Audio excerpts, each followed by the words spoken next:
got a Bills Miami Dolphin game that means something. And it's a pretty entertaining game so far. And I figured I'm going to be all in on watching this. May as well watch it with some friends. But first, this.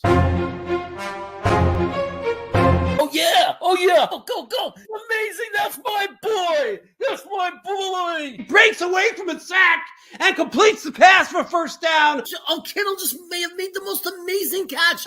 He fights for the first down and gets out of bounds, too. It's no good. Overtime. Oh, what a catch. How do you drop that? What are you, Jamal Adams? Touchdown. This is a touchdown all the way. He reached over the pylon. San Francisco beat Cincinnati.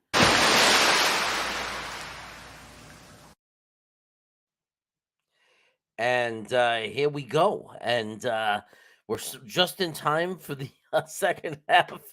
It is 21-13 Buffalo. And here's my takeaways so far. One takeaway is that Josh Allen is really dangerous sometimes. And you really got to watch that guy. I kind of see what Zach is trying to be. And this is no knock on Zach. He loves Josh Allen. He said it in the past, that he's inspired by him, models his game, whatever. And it's funny because when you see a touchdown like the way Josh Allen threw at the end of the half there, I see Zach trying to do that. I see him wanting to do that when he's running and he's looking. But that's not an easy thing to do, and I don't think you could look to do that. I think it has to happen organically. I don't think Josh Allen was trying to roll and throw a touchdown pass. I think he was desperately trying to keep the play alive and then desperately trying to get the ball to a guy he saw open. And I think that's the way it has to happen. But I'm supposed to get a treat if on that Bills guys channel, everything Bills or not. I predicted the final score of 31-13 Bills. And he's supposed to buy me a whole bunch of stuff if I'm right. Now I'm thinking, wow, if Miami doesn't score, it's very possible the Bills will add on a touchdown and a field goal. And, I'll get some free stuff. But anyway, Twisted's here. Break my balls. Jacob Finnegan is here. Good to see you, buddy. Yeah, so we're just going to watch this game. Unfortunately, I have to have the sound. This Miami head coach looks like a 7-year-old. I mean, he's like a little twig with his little hoodie and hat. I mean, that's why I always say Tigo. Because that's what Tigo looks like a little bit. He's a little tiny guy, peckerhead. You want to just kind of pick him up and rip his head off and stick it back on and backwards. You know what I mean? But I mean, he's an interesting looking coach. Do you ever see a coach that looks like that? A guy that, that you just want to, I don't know, like a guy who's bullied his whole life. I mean, he's a guy that's gets proof in a bar, but for real. They're really checking the ID to make sure it's not fake. You know what I mean? He's an odd looking guy, but so far he's a pretty good coach. So I'm not denying that. And you see anyway, Miami's most of their success has been through the running game, as we've noticed. There's that guy Mostert. I call him Mustard. Why did the Niners let him go? How did they let him slip away? They seem to let every good running back in the world get out of that team. But I mean, I guess they got CMC, so it doesn't matter. Here's Tigo. I mean, the Miami coach McDaniel being interviewed on the sideline. I want to check something out here, just so we can go over some things. So Tua has attempted 16 passes, which is more than I thought. He's 8 for 16 with 100 yards, 6.3, 70 quarterback rating. Nothing special, nothing that great. But, I mean, you could look at it two ways. You could sit there and say Tua's trash, or you could say Buffalo's really good against quarterbacks, and that maybe Mike White and Zach Wilson, both showed us something to be excited about because they, Tua's not any better than they are. And he's having a really good year overall. So, it is what it is. Buffalo's a tough team to play against. So Buffalo has the ball, and they just got tackled about 4 yards behind the line of scrimmage on 2nd and 1, which is something the Jets are really good at, which is going backwards on 2nd down. Miami already lost that guy Holland, and they were down a safety. So I think that they're having some issues with safety. So, if that means anything, none of this impacts when we play Miami because that's, in about a month from now. So just interesting facts. Josh Allen fades back. It's 3rd and 4. He makes a bad pass to Davis, and it looks like they're going to have to punt, which is bad news for us. It was not a good pass by Josh Allen. That was a very lack of creativity, we should say, in that 3rd and 4. So they were at 2nd and 1, and they ended up at 4th and 4. Not very good, not very good at all. Jacob Finnegan says, I won't be at the watch party tomorrow. I'm going to be at a family Christmas, unfortunately. I love the way people, unfortunately, rather than watching you and Greenbean screaming and yelling and fighting with the chat, I'm going to be at a Christmas celebration. The torture. Vervain is here. What's good, Jeremy? Looking forward to tomorrow, even though I'm a bit nervous. Yeah, we should be a little bit nervous because a loss is the end, I think. I mean, it's not mathematically, but we've got to get realistic. If we cannot beat Detroit in our own house, the year's over. I mean, we're going to sit here and hope that we back in, that everybody loses, New England and the Chargers, and we back in. That bites. It's not real to me. It's when you're hoping for that. Like I want to be a playoff team. Like, and being a playoff team means we win the games we're supposed to win. We need to get out of this 7-6. We need to win minimum 10 games, one being Miami, and then we're a playoff team. If we can't go 3 out of 4, one of those 3 wins being Miami, then we don't deserve to be in the playoffs. I don't even care because I'll watch the playoffs, but I won't even believe we have a chance because we couldn't win any games during the season when it mattered. Why will it matter? Why will we suddenly do it in the playoffs? So, I'm just not about it. I want to earn our way to the playoffs. So yeah, it's a good reason to be nervous because if it's either we're going to show that we're a good team, we're going to show that that's why we played and and almost beat Buffalo and almost swept them. It's going to show, it's time for us to show that we're for real, or it's time for us to show that we're pretenders and that we're not ready yet. Like we got good talent. There's no one could argue we got good talent. We're heading in the right direction as an organization. But the reality is, if we're ready to be a playoff team, if we're ready and we want people to take us seriously, and this is not an insult to Detroit or disrespect to them, but Detroit on the road, I don't care if they've won some games lately, with that defense on the road, there is no excuse to lose to them. There just isn't if we're for real. We always think about and worry about how good the other team is. When are we going to start thinking about us as a good team? When are we going to stop thinking that our fate is determined by the strength of the other team? When does this flip? When do we go in and say, we're at home, we're playing Detroit, I believe we're a good team, so I believe we're going to win. Will there be nerves? Always is, because things could go wrong, as we know. But I'm sitting there and I'm sticking to it. We're going to win. We're going to win. I believe we can run the table this year. I really do. Although Miami is a little scary with this running game. And they're playing very tough defense. I mean, it's like Miami's, they're adults. So that last game is going to be a war. If we're still in it, if we're both playing for the playoffs, it's going to be a war. It's going to be, but you know what? How awesome is that if it is?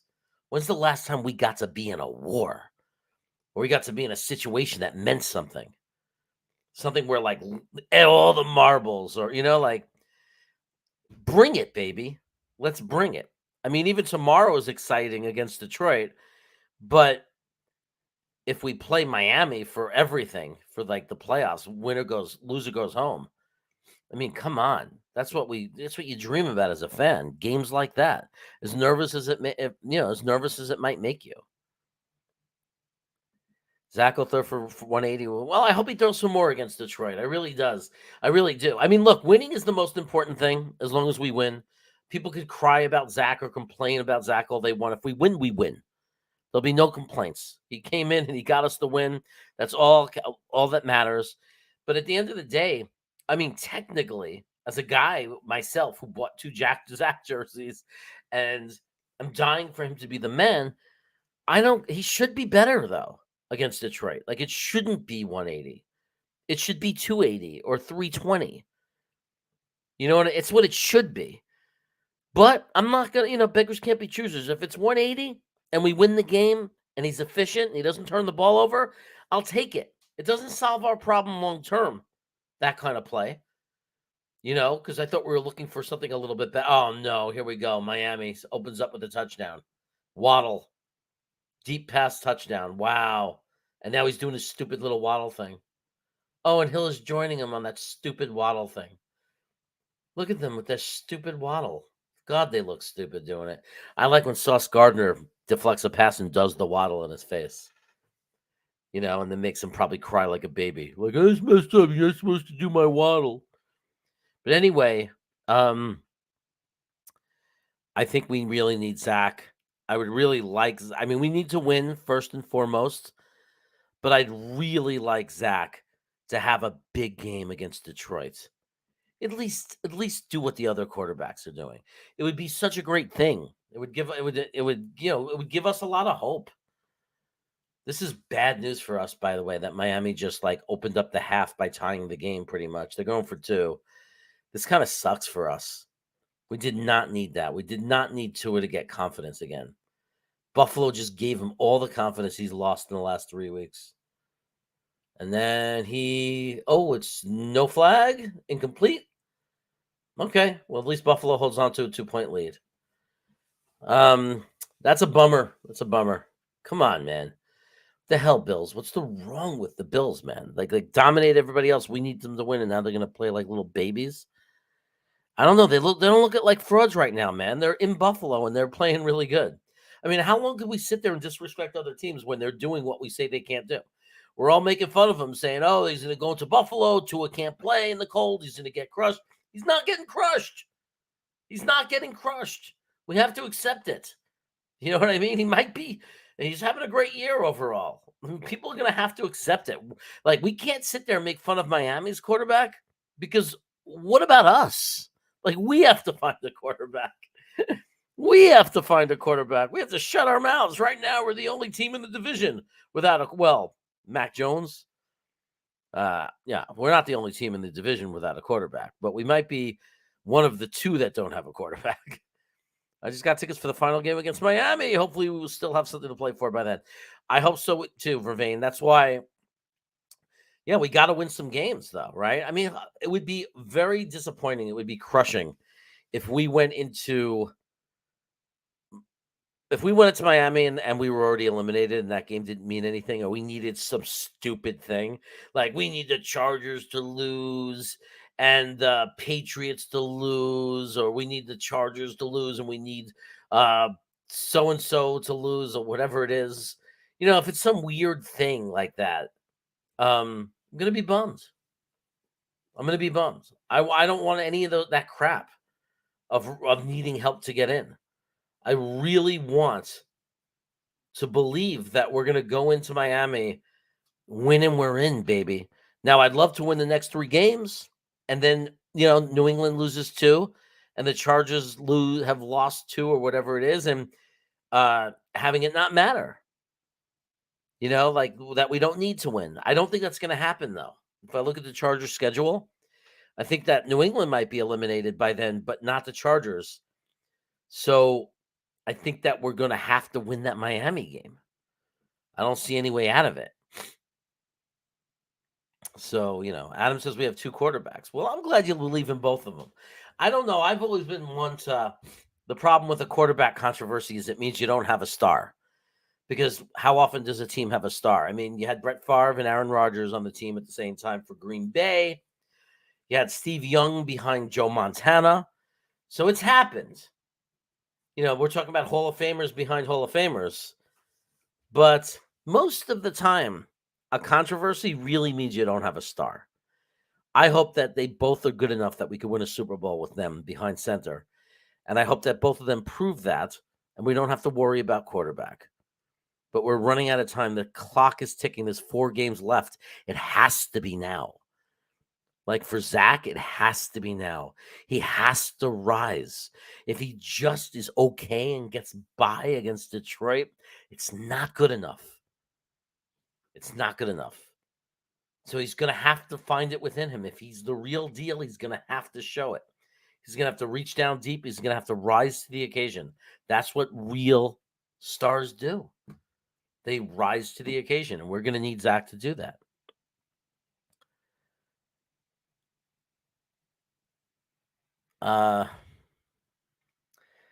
Yeah, so Jacob believes it's not so much quarterback. I don't agree. We keep on. I don't agree. If you watch the games, Tua is really good. I mean, it didn't look good the last 2 days, and I'm not saying he's not going to be fizzle into a below average quarterback. I'm not saying that, but I'm saying is I don't see evidence though that he's not good. I certainly don't see that. I mean, the guy has played a whole season. I mean, even Josh Allen's had struggles during this season. I mean, I'm just not seeing it. I'm seeing Tua win when he plays. I'm seeing him make the plays he has to make. I'm seeing him be a good quarterback. So I don't know what to say. I hope you're right. I hope he's nothing special. But then we got another problem. If he's not special and it's the coach and it's the system, then what are we going to do? Now what are we going to do? Because that means they're always going to be good, and we're going to have a big thorn on our side, a big problem every year with Miami. Right? If it's not Tua.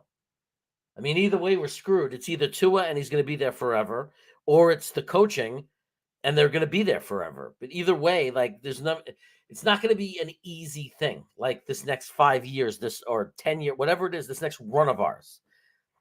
Like this is going to be an elite division, which means it's going to be hard for us to ever be that 14-3 team one day that has 2 games to get into the Super Bowl. Like it's going to be hard to make that happen because Buffalo's going to be around for a while. Miami's going to be around for a while. It's just, I mean, that's how it looks right now. I mean, I could be wrong. People fall apart. People fall apart. Buffalo is 2nd and 7. Oh, he doesn't go down, Diggs. It looks like he made it 2nd and 2. He's holding his hip. Oh no, don't be hurt, Diggs. Not this week. Get up. Okay. Not this week.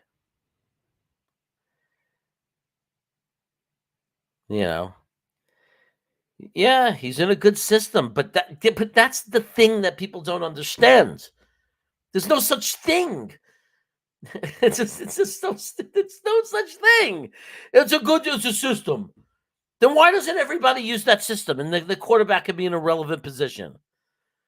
Like that's how every quarterback that's a star is a star in a system. Every one of them. Name me a quarterback who's not a star in the system. They're all in a system. Being great in the system is what makes you a star. Like it's give me a break. Everybody would do that system if it was just, there's no such thing as a system quarterback. It's a joke. They said that about Brady forever. It's a joke. Because look at like for example, look at the Jets. So far, right now, and I think it's very temporary, hopefully, because I believe in Zach. So far, every quarterback that plays in our system has looked really good, except Zach Wilson. Right? So is it the system? Did Josh Johnson look good last year because of the system? It's the quarterback and how they play. There's only a few systems in the NFL. You do know that, right? There's only a few offensive systems. There's not 20 different systems. People run the West Coast. They run this. They run a variation of this. There's only a few things. You can't magically make a quarterback good because of a system. It doesn't work like that. The quarterback has to make decisions. The quarterback has to be decisive. The quarterback has to make the throws. So you got to stop putting Tua down. Everybody's doing this. It's so ridiculous.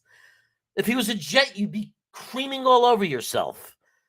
You would be. Sorry to get graphic like that, but you would. We wish we had someone like Tua.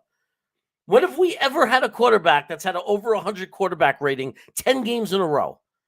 I mean, come on. We've got to stop the nonsense. It's like jealousy. It's like being a child. We wish we had that. 3rd and 17. Josh Allen is back. He steps up. He throws deep. Oh, off the hands of number 5. Who is that? McKenzie. Wow, that would have been such a remarkable play. That was a really nice pass by Josh Allen. There's a penalty that's declined. Buffalo's going to have to punt.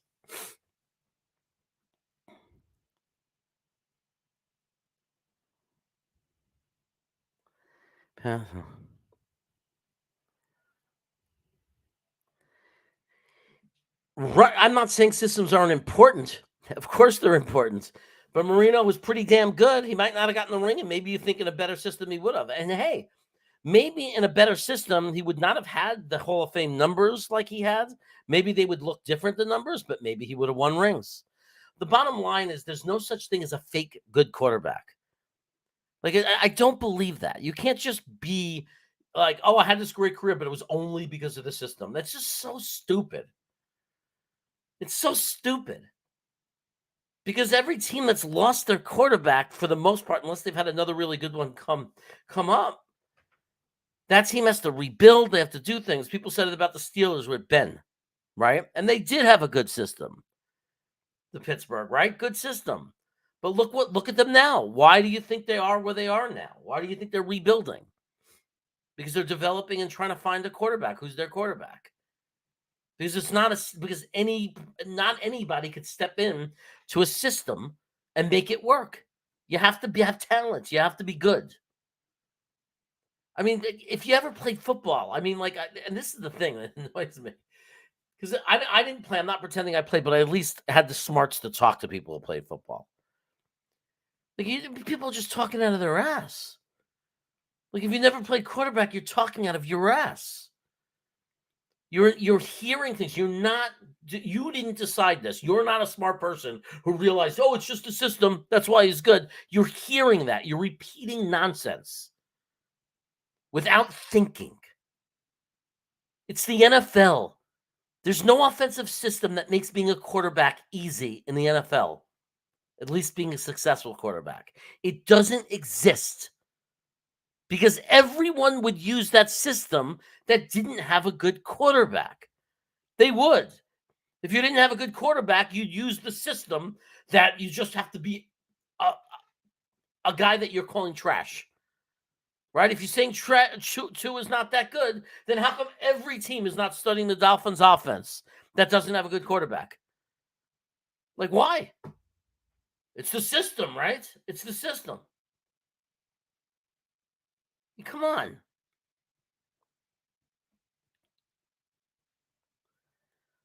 Wow, just lost 3-4 for what I typed. Twisted's trying to keep up and believe in yourself, Zach. That's right. That's proof that it's not the system. Right? This is if Zach plays well and makes good decisions, good things will happen. If he doesn't, good things will not happen. I'm not saying 2 is great, but you don't know that he isn't great. Like, you don't know that he won't be great. He's only in year 3. And he gets better every year. And I'm not saying 2 is great. He doesn't have to be great. I'm not saying that a good system and a good coach with good players around you doesn't matter, because it does. But who cares? It's not worth talking about. If he has good enough players around him and he's in a good enough system that he wins games for his team and he runs it well, then he's great. Use whatever adjective you want. We haven't done it. You want to call it system? When's the last time the New York Jets had a quarterback that wasn't great that won tons of games because of a great system? When has it happened? I mean, give me a quarterback that's not great that wins games, that throws for over 60% completion, that throws more touchdowns than interceptions, that throws more than 4 touchdowns in 7 games. Give me that, please. I mean, I'll take it. So I mean, I'm just saying, who are we to like? I don't understand who we think we are judging these other quarterbacks. Who are we? I mean, give me a break. It's like, and then we just decide who's good when it's not the system. Because a lot of people, not you, no, I'm not talking about anybody. A lot of people felt Mac Jones was really good last year. And some people felt, oh, it's just the system he's in. I mean, to me, good is good. Good is good. I mean, I'm not going to say I'm going to compare you to, I understand the difference. I understand that Brock Purdy for San Francisco, who threw 17 for 21 or whatever it was, 16 for 21, did an excellent job doing what he was asked to do in that offense and was a game manager and wasn't asked to do too much. He wasn't throwing deep downfield. He wasn't carrying the team. I get all that. But it doesn't stop changing the fact that you can't call him trash. Because if a system was so good that anybody could come in and make it successful, everybody would use that system. Who wouldn't? You'd be fired if you didn't. If you had a foolproof system that you could stick any average quarterback in and they're going to look great and they're going to win games, every single team would do it. Really. We got to use some common sense here. It's not, it's like if a quarterback is good, you have to give them their due. You know what I mean? You have to give them their due. We're experts in watching bad football. We haven't been watching bad football this year. We haven't. We're better than our record. And I could argue that point all day long. I mean, if we weren't competitive in all the games we lost, I'd say, oh, we're not better than our record. My argument of why we're better than our record is because so many of those losses could have been wins with the slightest little things happening. So we're the kind of team that we're 7-6. We very easily could be 9-4, 10-3. Very easily. A few adjustments. And we're going to be in the future. That's the whole thing. That's why I'm excited. My camera is off? How's my camera off? It's the same camera I've used since I started this channel. It's my freaking computer. My camera's off. It's not my camera that's off. Maybe this thing is taking the focus? The microphone? Is that better? Now I'm going to be like Green Bean. It's going to bother me. I'm going to obsess over it. Is that better, man? What's going on with my camera, man? How's my sound, man? Can you hear me, man?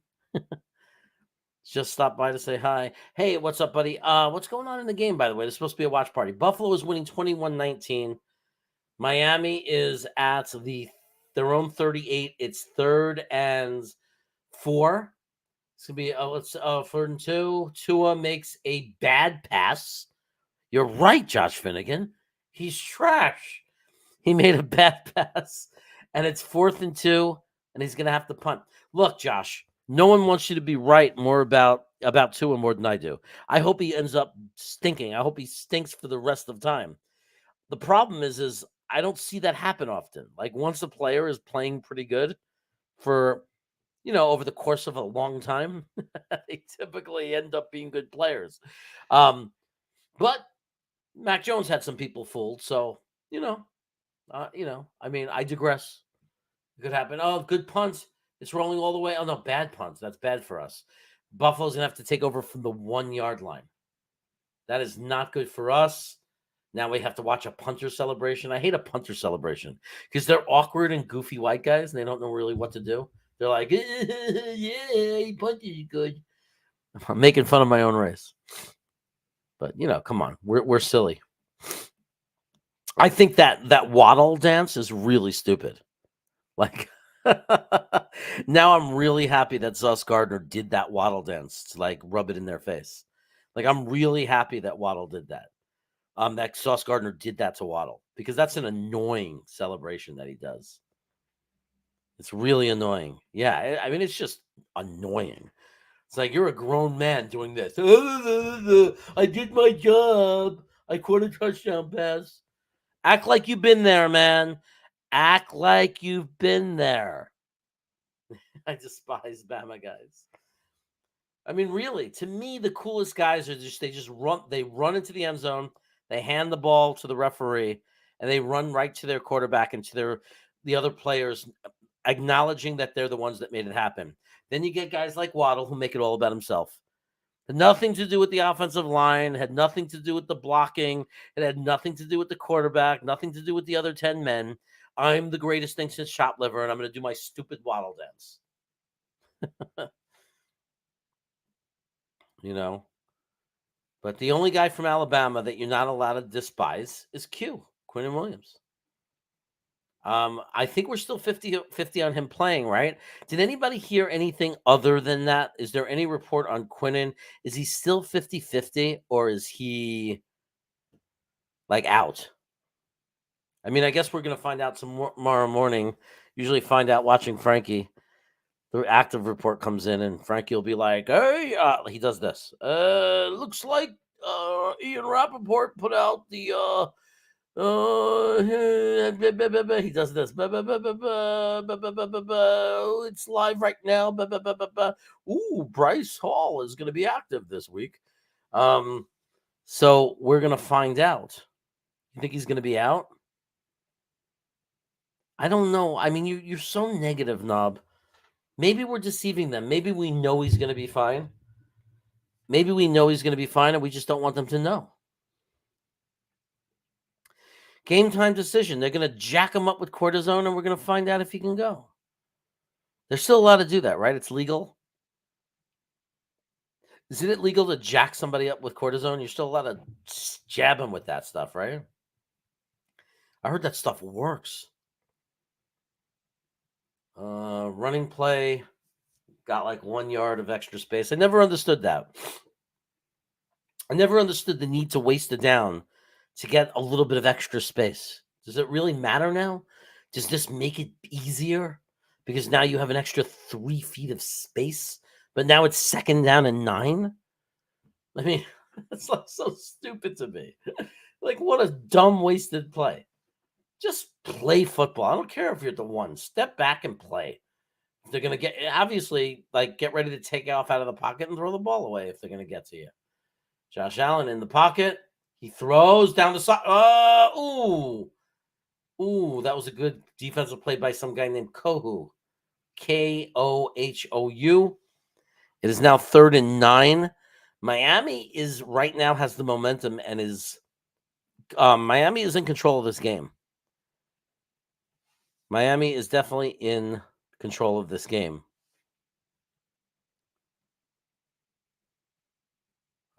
So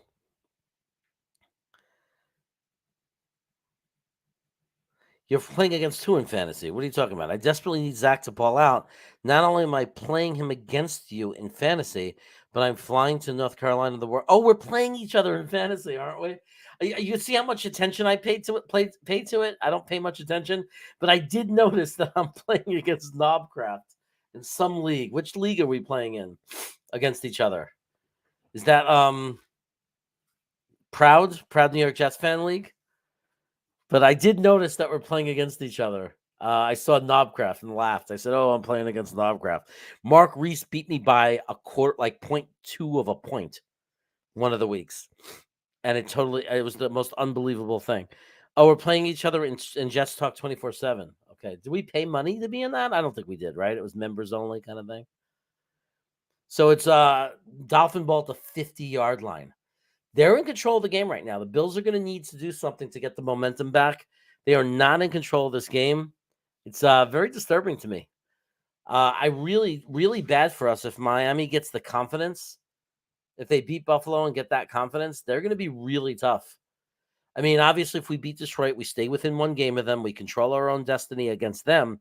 But they're going to have a lot of confidence. If they beat Miami on the road, it's going to be harder to imagine us beating them. It's going to feel like a less winnable game. So they're playing really well. But we're a little different. I mean, Buffalo is missing some guys. Milano's having an awful game. Von Miller's out. When we play Miami, obviously Quinnen will most likely be very healthy by then. We're going to have to stop their running game. That's what I'm seeing in this game right now. What's scary about Miami is their running game. So we're definitely going to have to worry about that. It's not going to be easy. All right, here we go. It's 1st and 10. Miami on the 50. Tua fakes it, play action. He throws it deep down to, it looks like that was Sanders, but it's incomplete. And I don't see any laundry. So I think we're good. 2nd and 10. He went deep. Tua's not afraid to go deep, guys. He's not afraid to go deep. Let me see if it's a good pass. No, that's not a good pass. That's not a good pass. He had to come back for it and then out for it. Well, maybe it's the receiver who misplayed it. It could have been, that could be on the receiver. I think Garrett Wilson makes that catch. So, I don't know. What do you guys think? Garrett Wilson makes that catch, right? Because that guy kind of came in and made contact with the defender, and then it went over his head. Like I think he misjudged it or something. I don't know. All right, 2nd down. Here's Tua again. He's going to pass again. Oh, he's under. Oh, he gets smothered by Jones. He was smothered. I mean, Jones just pulled a Quinnen on him. I mean, totally smothered Tua. They smothered him like they were putting him out of his misery. They smothered them. It looks like there were two. I guess that's Miami's colors too. My TV's messed up. I thought those were Jet fans for a second. I got excited. Tua got smothered. Oh, that guy was wearing a Tua jersey, not a Sauce jersey. So that's why they showed him, because his boy just got sacked. Oh, I gotta sneeze, so I'm gonna hit the mute button.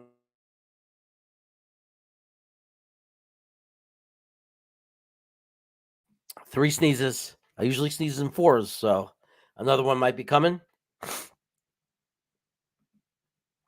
Congrats to the Colts for giving up the biggest comeback in NFL history. Unbelievable, right? 4th and 10, guys. Miami did nothing, so they're going to have to punt. That could be a momentum changer for the Bills. Let's see if they can. They've got to turn the field position battle. That's the situation right now. So maybe they get maybe on this punt, if it goes out of bounds in the end zone, they can get it out to the 20. Right now, that's what they have to do. They're just being pinned. So here we go. Here's the punt. Oh, the punter gets slammed down. And there's the flag. Oh, man. I think they just gave Miami. Oh, God. Stupid. I think they just gave Miami 15 yards. And that's a turnover. That's a turnover. Roughing. It's going to be 15 yards. It's going to put Miami on Buffalo's 35. Keep the ball. I mean, that is so stupid. He already punted the ball. Oh, that is so stupid. To me, I think guys need to be benched when they do things that are so stupid. I mean, at some point, there's got to be accountability. How do you leave a guy? You just screwed your team. That's the same thing. It's worse than a fumble. And let me tell you why it's worse than a fumble. Because this is the most preventable thing. It's this guy Lewis for Buffalo. It's the most preventable thing. Like, that's the thing. A fumble is a fumble. Sometimes the defender comes behind you and hits the ball loose.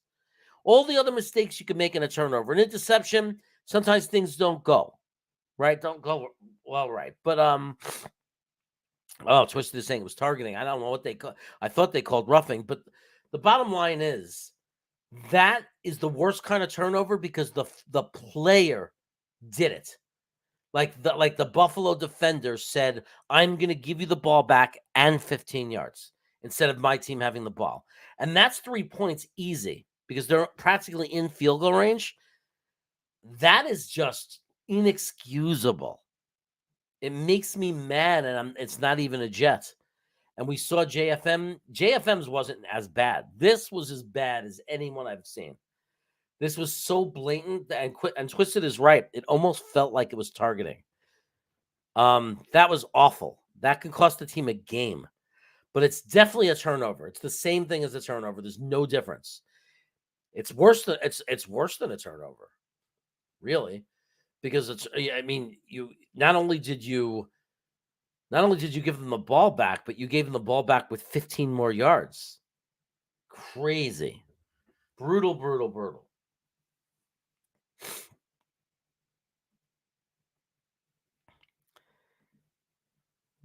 Yeah, Buffalo doesn't look good today. They're not stopping the run.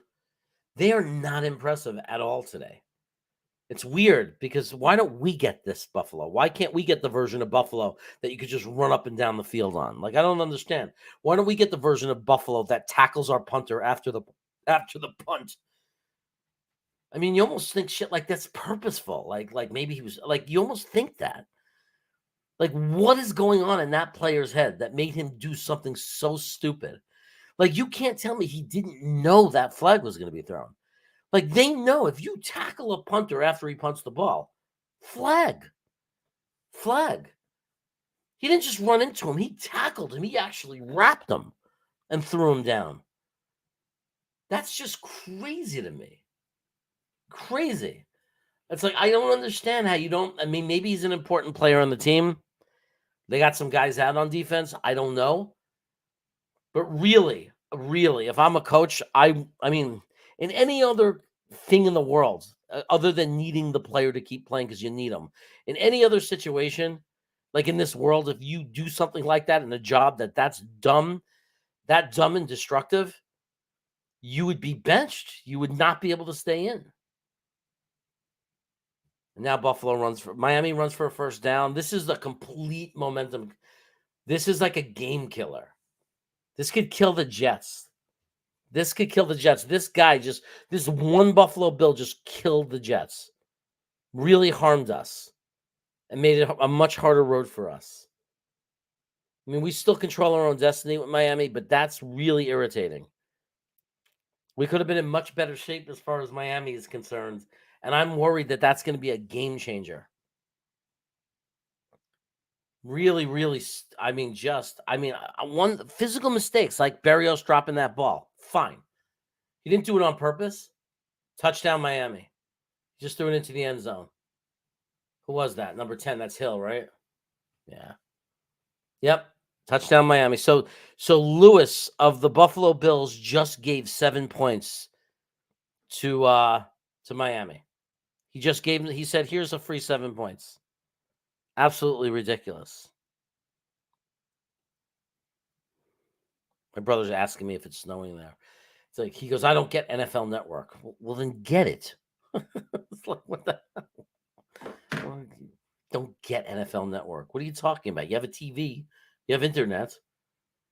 You get it then. I don't understand. You're a football fan. Why would you live without something like that? It doesn't make any sense to me. Makes you feel like you're not addicted to TV if you don't have something that you really want. My brother. Anyway, how much is NFL? What doesn't the basic package come with the NFL channel? Like the most basic package in the world. So here's Hill. And he gets a touchdown. And now the Bills, I believe, are down by 5 points. Wow. Because of one player. And I just feel like you got to make a statement to your team. Like, I would want to bench him so bad to make a statement to my team. To say you don't get to just ruin the game for us. One selfish player. It's amazing. Tell your brother to go. Let me put this up in case he's watching. Tell your brother to go to Stream East. Okay, I'm going to tell him.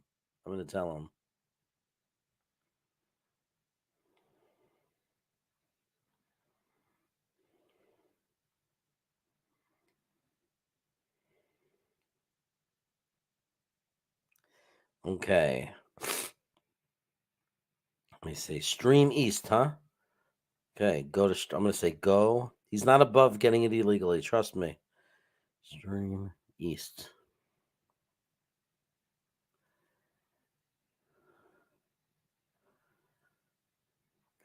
We have such bad luck. It was supposed to snow. It's not snowing. It was supposed to be a nice event. Now Tua looks like a star, by the way. That garbage player, the guy we're saying garbage, just threw a beautiful bomb past the Tyreek Hill. I mean, he was wide open, yeah, but, I saw a play with our team where Denzel Mims wasn't covered. Running right down the field. Plenty of time for our quarterback. And our quarterback just sat there and watched him and then took the sack. So, I mean, just saying. It's true. I mean, you got to give a quarterback for credit for throwing to a wide open receiver for a touchdown when your quarterback doesn't do it and just watches him. Hey, Mims, I know you're not covered, but the play wasn't to go to you. I'm going to try to drop it off check it down, or I'm gonna do my thing where I run backwards 15 yards, and then I'll throw it to you in an off-script play. I'm sorry, I couldn't resist. Sean Frank, you're right. It's not over yet. They keep showing this guy Lewis. I don't have volume. They keep showing him on the sideline. I hate him right now. And it's weird because if he was playing against the Jets, I love him right now. But right now, I hate him. I hate this guy Lewis for Buffalo. I hate him. I'm like the Buffalo fans, angry right now. Bench him. Tell him he's a piece of crap and make him sit and watch. Humiliate him.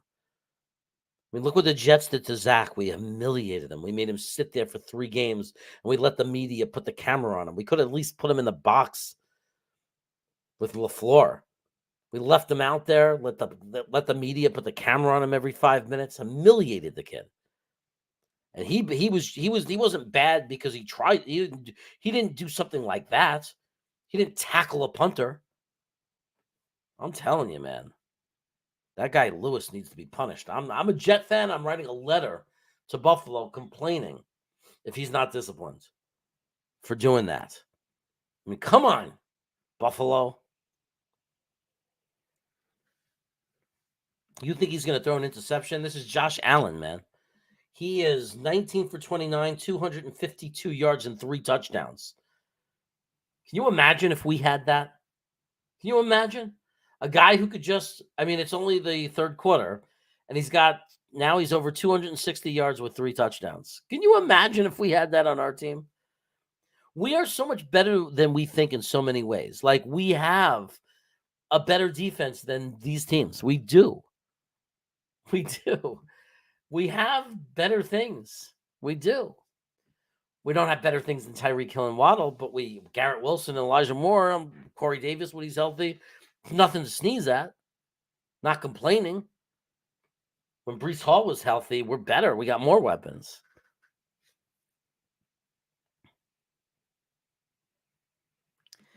Yeah, I know.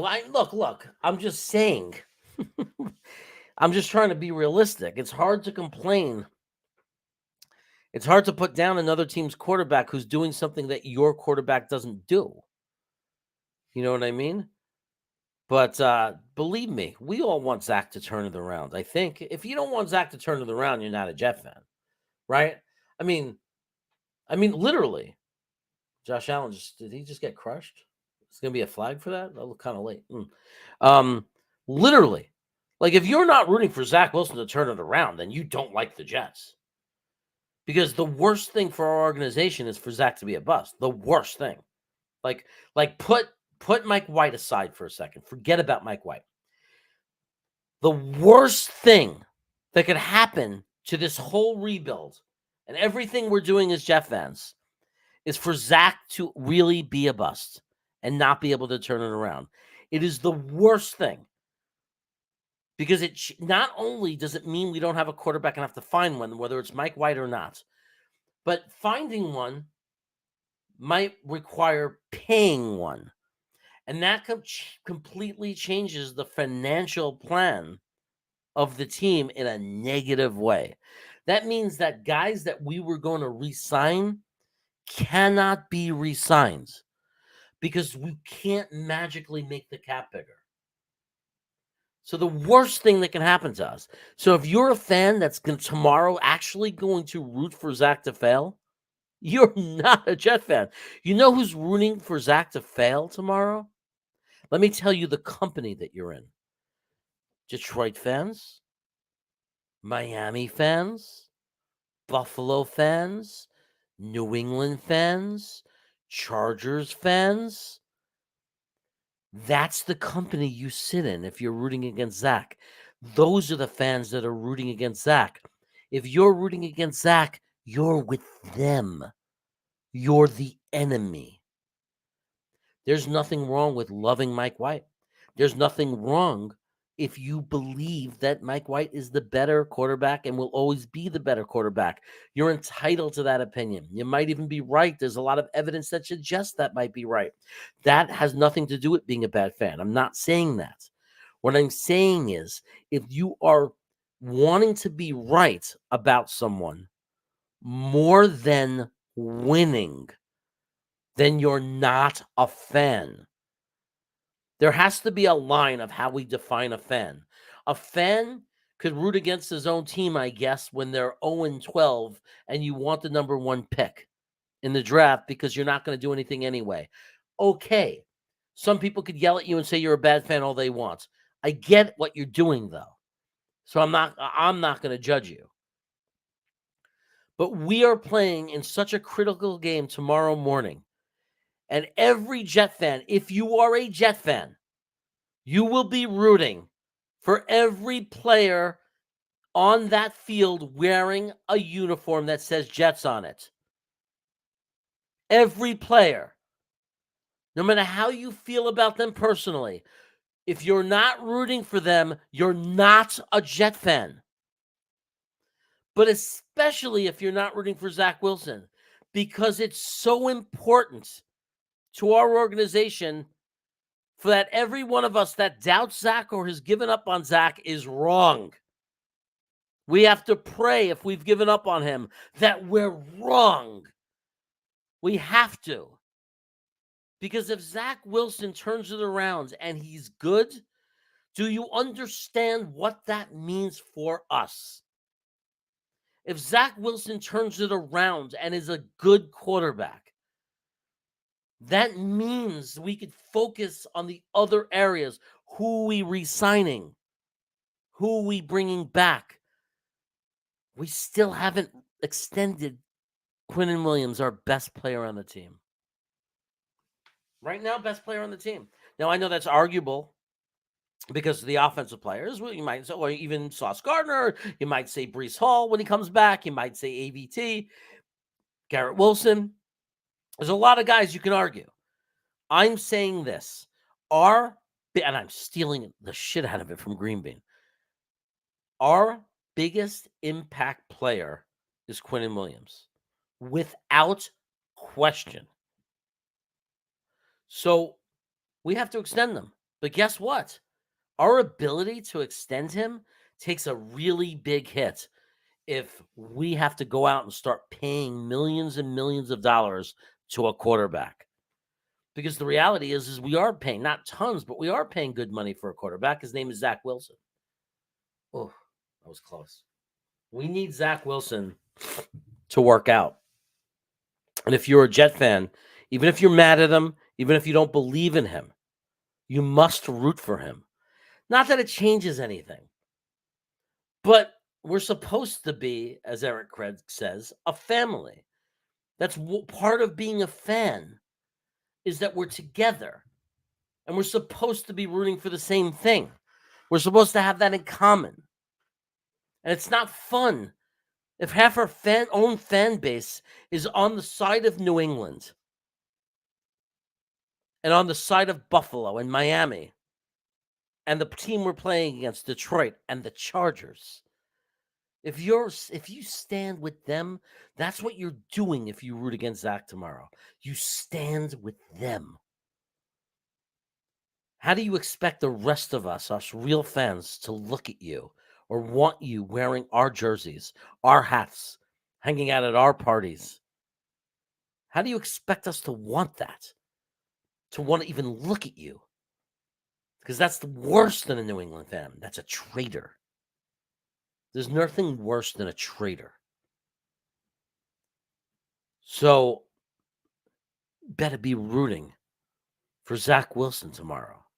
You better be rooting for him. And if Mike White comes back and plays, you root for him. You root for him, you root for him, you root for him. That's what a fan does. You don't pick a player over the team. Maybe if you're a college fan of the team that came from, you care more about, and that's the real reason you're rooting for the Jets, then you're a fake fan. Fine. You're not really a Jet fan. You're a player fan. We might have to give him $8 to $10 million just to keep him as a backup, right? If he ends up coming back Thursday, if Zach doesn't look good, let's say, but we scrape the victory, or worse, if Zach doesn't look good and we lose, and then Mike White comes back on Thursday and we win, and then we beat Seattle, and then we beat Miami and go to the playoffs, guess what? Mike White's going to cost now 8 to 10 million. No. 20 million. Maybe more. Got to ask Dom C to get the specific. He'd be a better guesser than me. I trust him too, Sean Frank. I do.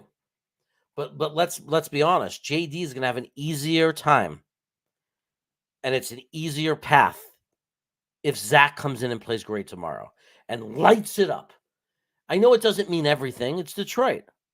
Just like it didn't mean everything when Mike White did it against Chicago. I get that. But it's the NFL.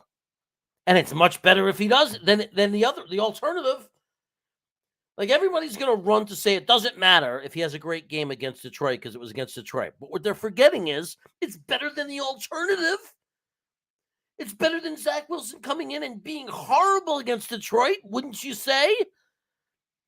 At least let him be able to be good against Detroit. At least that. So I don't want to hear anybody sit there and say it was Detroit. It doesn't matter. We still need him to be good. Like, either way, we need him to be good. We need Zach to be good. I don't care who we're playing. We need him to be good. So, tomorrow, I'm wearing my Zach jersey. I'm taking it out of the closet. It's coming out of retirement. The Zach jersey is coming out. Because I've got to root for this kid. Because even if I believe the window is practically closed and there's a 5% chance this kid could be anything at this point, then I need that 5% to happen. And you do too, whether you know it or not. We need it to happen. We need it. It's so important. It's the most important position, and we locked into this kid. After this, we've got him for 2 more years plus the 5th-year option. There's no other quarterback available that if he turns out to be really good, if he turns this around, there's no scenario that could be better for us because every other scenario means money. Or drafting somebody and starting over again. Is that what you want? We got a team ready to win. I believe when Breece Hall and AVT come back next year, and if Becton comes back, which is very possible, people don't want to believe it's possible, which is stupid. Of course it's possible. It's very likely because he's going to heal. He's going to heal. It's just a matter of will he get in shape. You don't think he wants this? After missing 2 years, you don't think he wants a big contract? You don't think he's going to come back and try? So anyway, you get Becton back. You get AVT back. Hopefully we'll get Max back. We get all these guys back. Breece freaking Hall. He's amazing. We get him back, right? Imagine. We're thinking Super Bowl potentially. Who knows? Look at us this year. How good we are. We're good this year. We're close. We're right there. We're right at that level. I don't think we're at the play the Eagles or Kansas City level yet. I don't. But we're there. We're so close. With Breece Hall, with AVT, with something going our way for a change, the ball bouncing the right way, and Becton coming back and being what he was his rookie year, but more experienced. Like, if those things bounce the right way for us, holy cow. Like, holy cow. Why not us? Why is it so hard to believe that we can be great? Like, we could definitely be great. But we need a quarterback. And the problem with drafting a quarterback is then we have to go through the whole development thing again. That's a nightmare for us. We need it to be Zach, guys. We need it to somehow be Zach. We need this kid to somehow get... Because Mike White, as much as I like him and I think he's playing really well, it's still very doubtful he's going to be the guy. You know? I mean, and I'm not saying it's impossible. I'm just saying it's doubtful. I just don't know if he could be the guy. I mean, Dom C gives me a little bit of hope by watching the film. When you watch the film, it's hard to find evidence that he can't be the guy because he's doing things right. But it's just hard to believe. He's not mobile. He's not very mobile, so that's always going to hold him back a little bit. He's never going to be able to get out of the pocket to throw the ball away. He's going to have to take a lot of sacks, which means he's going to get hurt like he did. I mean, his best attribute is going to get him killed. His best attribute is he's willing to stand there and just take a shot. He's willing to get driven to the ground like a piece of meat, slammed like a piece of meat to the ground. And that's his best attribute because that allows him to stay in there to the last possible second, the last possible tenth of a second. He's in there throwing the pass. Like it's his best attribute. That's going to get him killed. So, I mean, we need Zach. And I know I'm one of the guys that says he's awful. He's played terrible. He has. He's played terrible. I'm just being honest. I'm not going to lie anymore. But that doesn't mean I don't love him and don't root for him. It doesn't mean I'm not brokenhearted because I thought he was going to be great. It doesn't mean that I'm not starting to, I'm having doubts that he's going to be the guy. Yes. But that doesn't mean that he won't be the guy because he's 23 and it's still possible. It's almost like he just has to get over one. Sometimes a guy needs to get over one little thing, and it makes all the difference. But I'll tell you what, Mike White said something that excited me. He got me excited about one thing and gave me hope. He himself, if you watched a YouTube video of him talking to Tony Romo, I think, and some other guys, he said that something changed last year or during the beginning of this year, a month into the season. He said something clicked. That's what he said. He said something clicked, and it was everything changed. Suddenly, I think the term that we use for it is the game slowed down. Suddenly, he was able to look and read defenses. Suddenly, he was able to quickly see things right away that was not there. Josh Allen just got hit from behind, fumbled the ball, Miami's ball. Wow. Miami's going to win this game. Wow. I guarantee you that was Van Rotten. Guarantee you. That's the one thing that made me think, when I started watching the game and I saw Van Rotten in there, I immediately thought, holy shit, they got problems. Because if you got Van Rotten in the game playing for you, you've got injuries. You're weak. You're down to, you're down to the garbage. You know what I mean?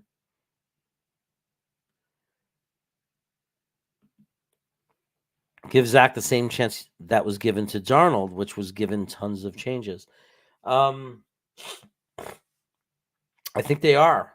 I honestly believe that they didn't give up on him completely. I honestly believe that something happened to him in that New England game, something really scary. He got the yips and he was I don't think people understand it against New England. It wasn't just a bad game. Something happens.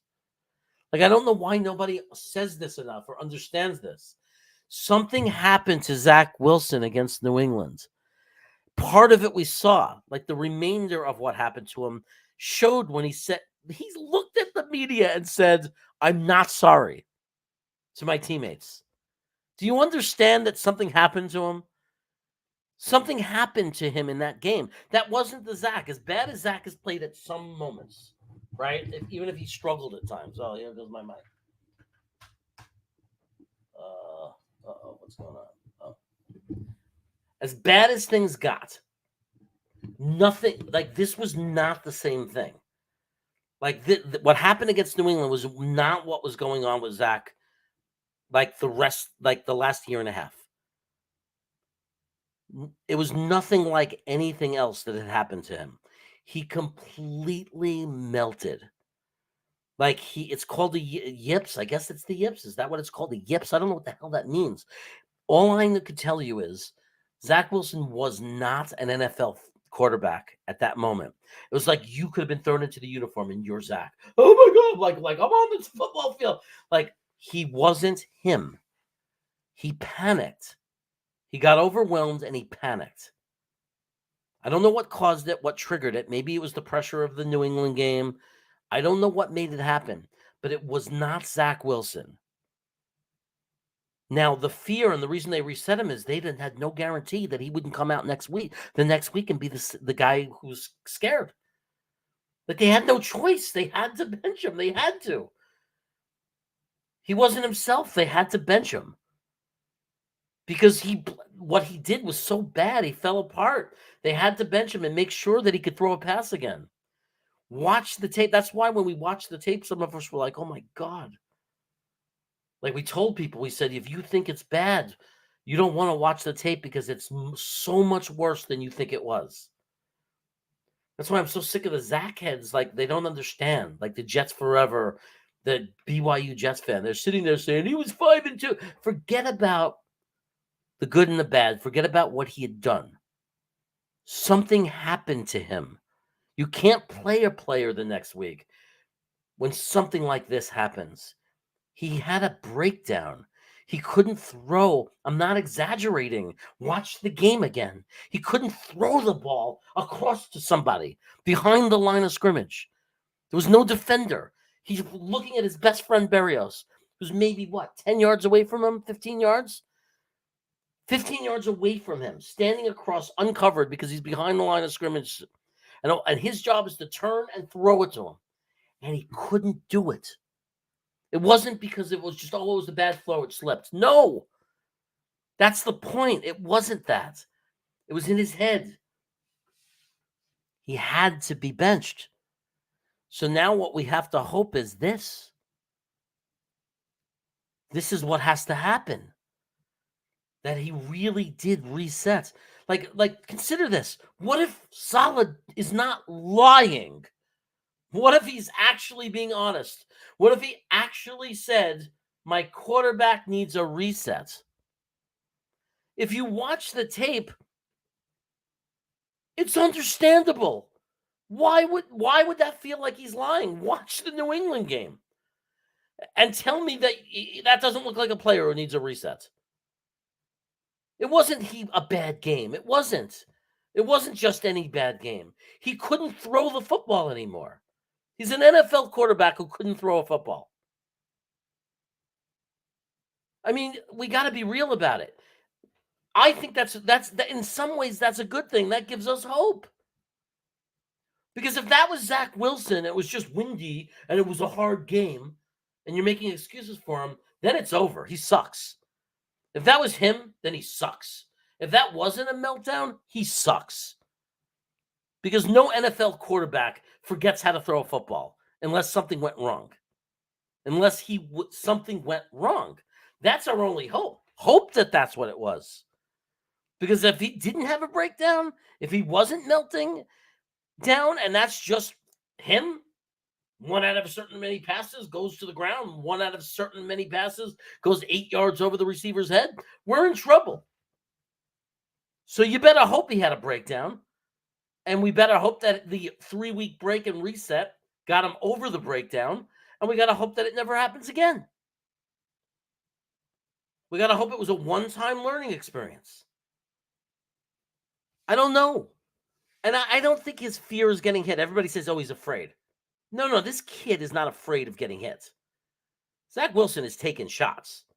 He's not afraid. If he's afraid of failure. It goes deeper. These are human beings. They're like us, complicated. It's not simple. It's not, he just doesn't want to get hit because it hurts. No. He doesn't want to fail. Can you understand why? He was drafted 2 in the world. The whole world expects him to be great. His family's watching, his friends, the whole world expects him to be great. He was successful. Now he's coming and things aren't as easy as he thought it was going to be. It's not going well. So he had a freaking breakdown. Because he started to panic that I stink. That's what he probably started thinking to himself. I stink. Why can't I throw a football? I stink. And that made it worse and worse. It built up. And then he couldn't throw a football. We have to hope that the time off got him thinking. What is it? It's 29-21. They're down by 8 points. My God. So now they need a 2-point conversion and a touchdown just to tie it. So, we have to hope to God that Zach does something like this. We need him to do something that's going to break him out of this. It's all mental confidence. We need something to happen that's going to break him out. If he does come in, I don't care who the defense is. Good. Maybe that's a good thing. Let him play against a really bad pass defense. I don't care how he gets his confidence back. Confidence is confidence. And guess what? If Mike White can't come back, or if Zach has this kind of day and he plays on Thursday, it's not like Jacksonville has the craziest, best defense. And let's say he has confidence and then he does great against them and wins. Then he gets 10 days rest and he goes into Seattle. They're not easy, but they're not great. So, I mean, yeah, maybe he could build on playing weaker teams and build up confidence. What's wrong with that? That's normal. There's nothing wrong with that. You crazy fans. I like the way some of you are. I know this game is ridiculous. I don't know why Buffalo is doing this. It's almost like they want to screw us.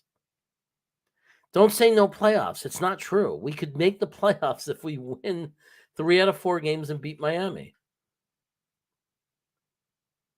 Like if we win 3 out of the great run play by Josh Allen, by the way. If we win 3 out of 4 games the rest of this year, and you tell me one of those 3 wins is Miami, we're making the playoffs. 10 wins, and that means we beat Miami. Like, and I think we're like, I understand that the Chargers technically could win every game and New England could win every game, but is that really going to happen? Does anybody think that's going to happen? Okay, the Chargers win out. Is New England going to win out? I mean, we just got to win 3 out of 4 games. With one of them being Miami. Look, at this point, the goal at this point is just get into the Miami game, win and we're in situation. Like, make the Miami game meaningful. That's it. Just make the Miami game meaningful. We've done our job. So we could do that. We're not playing anybody impossible, right?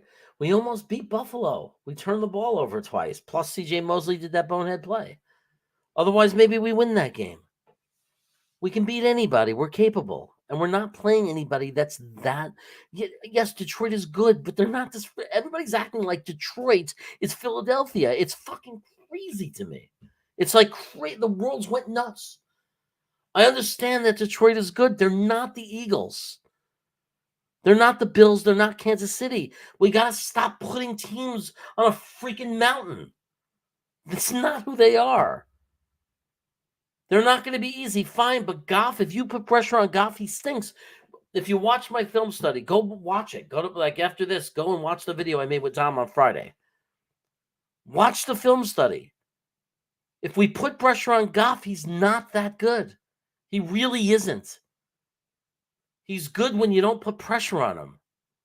When he put pressure on him, his footwork is awful. He's got the yips. He's got the happy feet. He's not good. And we got great cornerbacks that will eat him alive if he tries to throw the ball off balance. If we put pressure on him and he tries to throw the ball with, while his feet are off balance off the back of his foot, are you kidding me? We're going to eat him alive. What the hell? There's a big fight going on. Van Rotten is in the middle of it. And why is Van Rotten now all of a sudden fighting and sticking up for his team? Isn't this the wuss that did nothing for Zach when Zach took that hit? The referees and the players are being pelted by ice balls. So I'm worried that they're going to call a flag on Buffalo because they already warned them this game that if they throw ice balls, they're going to penalize Buffalo 15 yards. But on the sideline right now, I think it's because, I see, there's a late hit on Josh Allen. So everybody got mad. But Van Rotten stood up for Josh Allen, but he didn't stand up for Zach Wilson last year. That makes me mad. Oh, they're calling a penalty against personal foul against Miami. Well, that's good news. I'm glad they didn't offset it with like snowball penalties. That'd be crazy. Can you imagine if Buffalo gets screwed by a snowball penalty? Look at Van Roten in there suddenly acting like he's... I mean, I respect that Van Roten is defending his quarterback, but where the hell was he when it was Zach Wilson? Like, what the hell? Remember that? Van Roten? Yeah. He thinks he's going to the Super Bowl. He didn't have the faith here. Yeah. Maybe. But that's incomplete. That's not a reason to not protect your quarterback, though. It's not, that's messed up. Yeah, I agree with this. New England's not running the table because New England doesn't have a good enough team to run the table. The Chargers, although their schedule looks easy on paper, theirs aren't easy. Some, like Denver's not an easy game, even though their record is horrible. because Denver hates their guts and Denver has no pressure. So I'm not saying that they're not going to be able to beat Denver. I'm just saying it's not an easy game. I promise you the Chargers-Broncos game, that game is going to be a war for them. Like they're going to war. That's going to be a hard game. And the Raiders game, you think Raiders are not easy. They've been much better, by the way, because they're learning that idiot's plays. The coach there, McDaniels, they're learning his plays. And they've been playing better, the Raiders. They're on and off, but it's a division game. It's a division game. There's no such thing. It's like the Jets, Miami Jets, but like there's no such thing as, oh, it's a meaningless game. We're just going to mess around. They're coming with blood. They're coming for blood. So, like, I'm telling you, we've seen this a million times. Like, games go, oh, touchdown! Knox, he held on to it today, this time. He was dropping it all game long. So the snow is starting to fall, and the Bills are looking good. The best thing that could happen to the Bills started happening. The snow is here. And I was waiting for this all game. And it came just in time. This is what they want. They want it to be a blizzard right now. By the way, I really hope that when we play Miami in that last game, two of our guys get to Tua, like Quinnen Williams and Lawson, and hit him at the same time and make a Tua sandwich. A Tua fish sandwich. I blew even that. I couldn't do it. I blew the joke. It's amazing. Okay, what is this? What happened? Diggs almost had that. Did they not get the 2-point conversion? No, they're going for it now, right? 2-point conversion attempt. Scared me. Am I behind or something? By the way, every time I do this, it's because I can't see my TV. I put a 42-inch TV on my freaking desk. So the computer that I'm talking into is blocking it. I need to make more money on this channel, guys. I'm not telling you guys to give me super chats. I'm just saying I need to make more money on this channel because like I need to add like another desk like Ryan has. I need like an L-shaped desk so I can have more room for stuff. I mean, it'll be annoying because I'll be watching the game like this. But I mean, I have no choice. Because right now I'm blocking the TV. 2-point conversion. Josh Allen takes it, dives over the huddle, and loses the ball. Oh my God! Now they're oh my God! They can't. Nobody's picking up the ball. Oh, somebody picked up the ball. He falls on it. I guess now Josh Allen is saying that he got the ball over the goal line before he fumbled it, and I guess they're going to look at it. I would imagine they have to look at it. He may have gotten the ball over the plane of the line, but that was a crazy play. It took like 5 minutes for someone to pick the football up. Was he over the plane? I think he was over the plane before he fumbled it. I honestly do. I think it should be a 2-point conversion. Now, sometimes I say that before I really see it well. And Green Bean, if he was here, would say, "You just said the stupidest thing you ever said in your life." One time he said that too soon, and then Zach was on his knees, so he was down. So even though it wasn't for the reason I said, he got real quiet. I think he felt bad for calling me stupid because it wasn't a fumble, and I was right. But we don't like to talk about the times that Green Bean is wrong and I'm right.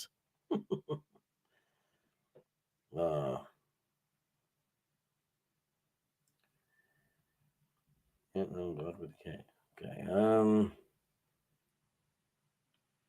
Oh yeah, I do. Yes, I want to watch Black Adam. Yes, after game. My wife already has a movie queued up for us. Nice.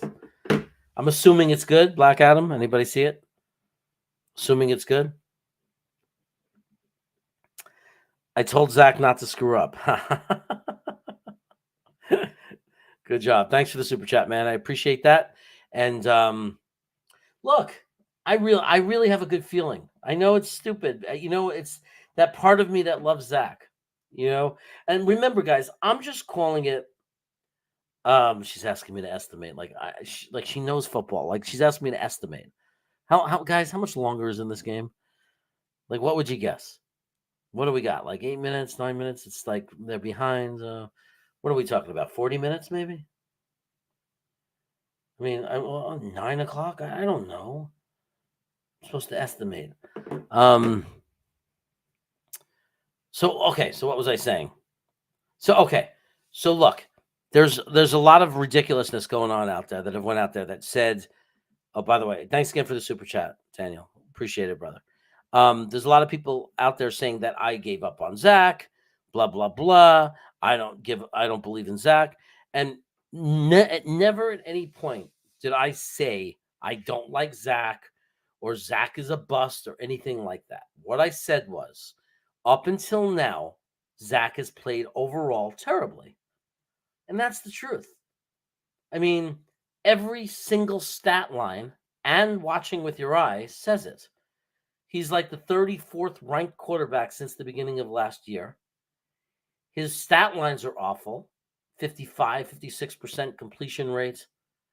Very few touchdowns, lots of interceptions. Low yardage. I think he broke the plane. I think that's 2 points for Buffalo. So all I did was, as I said the truth, I came out of my dream world and I spoke the truth. And my truth was Zach played terribly. It doesn't mean I don't like him. It doesn't mean I'm happy about it. I'm not a Zach hater who's saying, I told you he stinks. As a matter of fact, heartbroken is the good word to put it. Heartbroken.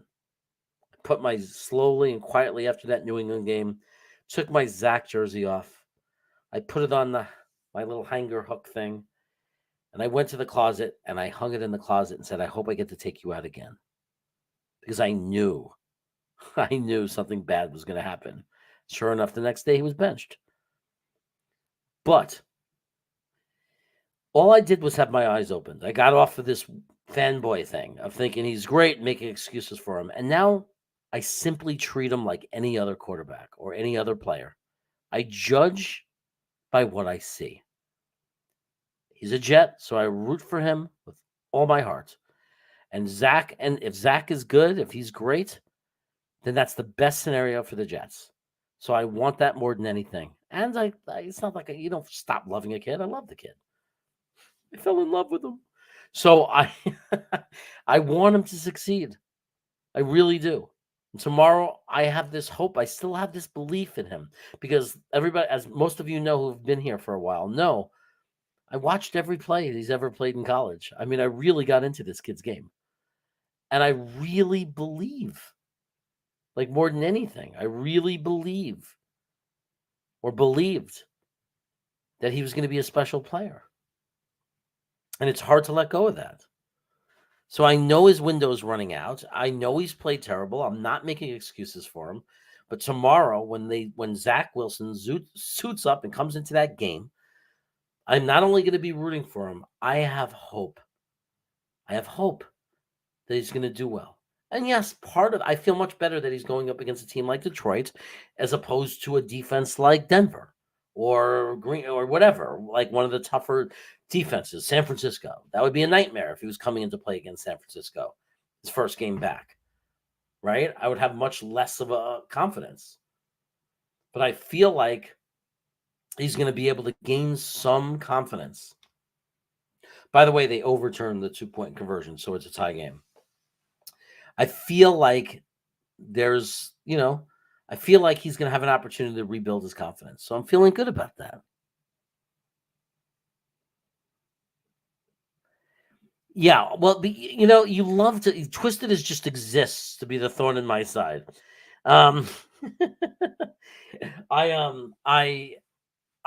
Yes, like every other fan, I'm just like everybody else. There are moments where I say he's a bust. Of course. There's moments where I'll say a player for a moment I said Berrios sucks shit. Right? But I calm down. I don't think that Berrios sucks shit. I just was mad at him because he dropped the pass and cost us the game. Well, it's not, and now Nick will get mad. Nick Sharn, he didn't cost us the game. Other people cost us the game. Yeah, that was one of the things that cost us the game, buddy. Yeah, every game you could point to other things too. But guess what? If he catches the ball in the end zone, there's 90 seconds left in the game, and we have one of the best defenses in the NFL. So we had a very good chance to close that game out. That's all I'm saying. Now, were there other things that cost us that game? Yes. Is it just on Berrios? No. But for that moment, I said that he sucked. and I hated him for about 2 minutes. It took me 2 minutes to calm down. So yes, there were times when Zach played horrible, and I said he's a bust. And then I came out of it. I mean, that's the thing. You guys aren't live watching the game. I am. You know how hard that is? Buffalo won't even do it. Buffalo Jet fan won't even do it. He said, you're crazy, because I'd never let people see me and what I'm like when the Jets play. So, some respect. Yeah. I mean, are there any of you out there that don't do that sometimes when things are going bad that you're not? I mean, I know Knobcraft is. He doesn't even hold it back. He puts it in the chat. I know Knobcraft is yelling at the TV that they suck. I know Knobcraft is yelling same old Jets when they're when something goes wrong. And you guys all know that you do it too. Admit it, you do it.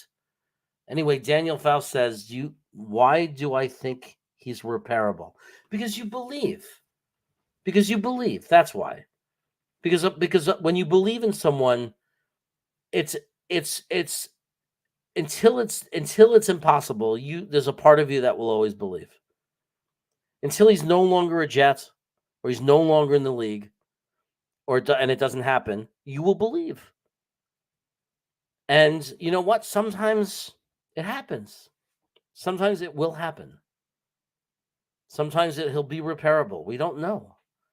I think he's repairable too, because I think the reason is because I think some of us have seen in him. We've seen the moments, the flashes. Like it's in him. It is. Because it's mechanical things. I could see his feet. By the way, I think you're going to have to punt right now, and Buffalo will get the ball back. Right now, I could see these are fixable things. It's his feet. He's throwing the ball like without straightening. He's not like I don't know how to explain it because I'm not a coach, but like how when you pass a football, like even when you pitch a baseball, there's the form in everything you do. You step forward, you move your body forward, and you throw a pass, and you do it with good body and balance, right? And your legs and like your weight, balls of your feet with your weight, front part of your feet, like everything. When you bat, when you field, when you throw a football, everything is balls of your feet. Everything is balance. So one of the reasons why you could believe he's repairable is it's not that Zach Wilson is throwing with good mechanics and throwing interceptions because he can't see the field. You could see that he's using bad mechanics that is coachable. And then you could see him make beautiful passes when he doesn't do that. And he actually plants his feet and throws through. You could see him making very good passes. So if he could just do that more. Now, a lot of people never do it. They're not coachable. But he might be coachable. We have somebody that's going to join, by the way. I see you, buddy. So that's why you believe it's coachable, because it's not like he's throwing passes at defenders on balance, following his fundamentals. Forget about the New England game where he threw it into their chest and they dropped it or whatever. Forget about that. I told you already. He was having a meltdown. Think about Zach Wilson against Buffalo the week before. Think about that. I'm not waving the bell and calling him a superstar, but he was efficient. He had confidence. He was throwing accurately for the most part. He did a good job. Think about that. We got to think about that. That quarterback is still there within him. It's still there. So, of course, it's fixable and it's repairable. It might not happen. I mean, but is it possible? Of course it's possible. So here's some wishful thinking. Joe Lewis, I loved you in the ring, man. You were great. Zach throws for 364 yards, 2 touchdowns, 1 touchdown, just 132. I guess I would love that. I'm a little concerned about the 27 points we'd give up, but hey, who am I to complain? I'll take it. Anyway, guys, I want to introduce and bring into the chat. You know him, you love him. Watts2K99. What's up, brother? How you doing? Hey, I'm doing good. Can you hear me okay? Yeah, you sound good. You watching the game? Yeah. I just turned on a few minutes ago. I got back from a Christmas party. There we go.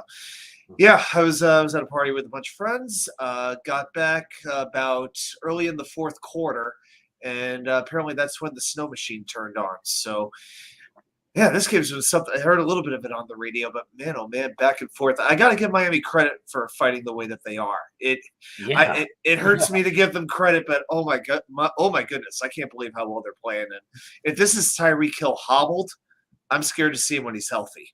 Yeah, Miami is playing really well. I mean, like it's very impressive, especially after the last 2 weeks. I thought they were going the wrong direction. First down Buffalo, but yeah. Yep. So I thought they were going the wrong direction, Miami, but now I realize like they're going to be a problem. They're really good. Their run game is really good. It scares me how good their running game is. It really is, and yeah, you could see without Von Miller, the Bills defense is missing that little extra sizzle, that little extra something. It's that X factor. It's still a very, very good defense, but in my opinion, it's not a great defense without him. It just isn't. Spence is a good friend of mine. He's a Denver fan. He joined me during a watch party once, me and my brother, and he hung out with us, and he's been loyal to the channel ever since. Hey, Spence. It's good to see you, man. I love the snow. To me, it was like if the Bills win this game, they'll talk about it. They'll say, then the snow came, like everything changed the momentum for the Bills when the snow came. So because things were going really bad, and then it started snowing, and all of a sudden things started to go really well. Yeah, the Bills are really a quick strike offense. The Bills kind of like modeled their offense, it seems like, after Kansas City with those quick strikes. But just over 3 minutes to go in the game. Well, now they're facing third down. This is almost a situation where you want to run the clock down a little bit. I would want to give the ball back to Miami. McKenzie. Oh, you're second. Oh, you must be a second ahead of me here. Oh, there's pass. There's McKenzie. Okay, I got it. Okay. It's so weird. Very good. I guess DirecTV, sometimes it's faster and sometimes it's slower. It's all I know is if it rained more than about 5 minutes, if it was a sprinkle, the picture went out back when I had DirecTV way back when. Did you know that Van Rotten's playing center? He's playing center for them. And wait, Quesenberry's playing right guard now? Wow. Did you know he could play center? I didn't know Van Rotten played Nobody center. knew he could play center. I don't think he knew he could play. His wife didn't know he could play center. That makes me mad. Is he more like usable in that sense? That's a totally different ball game. I mean, we did have Connor McGovern. I mean, I'll take McGovern over Van Roten if I have my choice between the two. So. Yeah, no, of course. I'm just saying, like, maybe as Feeney, though. Like, why did that is surprising. Yeah, because Feeney's a better center than he is guard. I think we could all agree on that. Right. Maybe he's playing center, but maybe he's not very good. Well, so Mitch Morse is their center. Did Morse play at all, or was he inactive for this game? Who? Mitch Morse. That's normally the Bills center. Was he inactive for this game? No, I don't think so. I mean, like, and Holland, their safety is out. I mean, they're banged up. Okay. Oh no, Miami's has Holland that's out, but Green Bean's watching. Oh, Javon Holland's out, really? Yeah, Holland's out. Ooh. Possible concussion. I love Holland. To me, is a top 3 safety in football. I like him that much. I mean, I don't think it's season ending or anything. I mean, I don't even know if he's out of the game completely, but he had to leave and go to the locker room before. Okay, gotcha. And it was like they said something about the neck. Yeah, it's just the testing. Yeah, he's not going to be playing the rest of this game. Yeah, so if it was just suspicion, you're out. Yeah.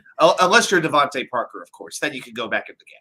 Yeah. So Green Bean, the thing that makes me mad is when Josh Allen got hit late out of bounds, the first guy over there to fight and get in their face was Van Roten. And where the hell was he for Zach? We never saw that. We never saw that. Nope. No. Great. Oh, boy. It's just frustrating. I'm actually surprised. There's a good number of Dolphin fans. I think there was the one sign, "We wish it was colder," and Dolphins fans had it. I thought that was pretty awesome. Yeah. I'll tell you what, Buffalo, they should win this game, but I'll tell you what, they better put the ball in the end zone. And let me tell you something. The only reason I noticed that Van Roten was doing that and sticking up for Josh Allen is Green Bean. Like, you know how you learn from people how to watch things you never watched or paid attention to? Oh, yeah. Pay attention to that stuff because of Green Bean, because he obsesses over it.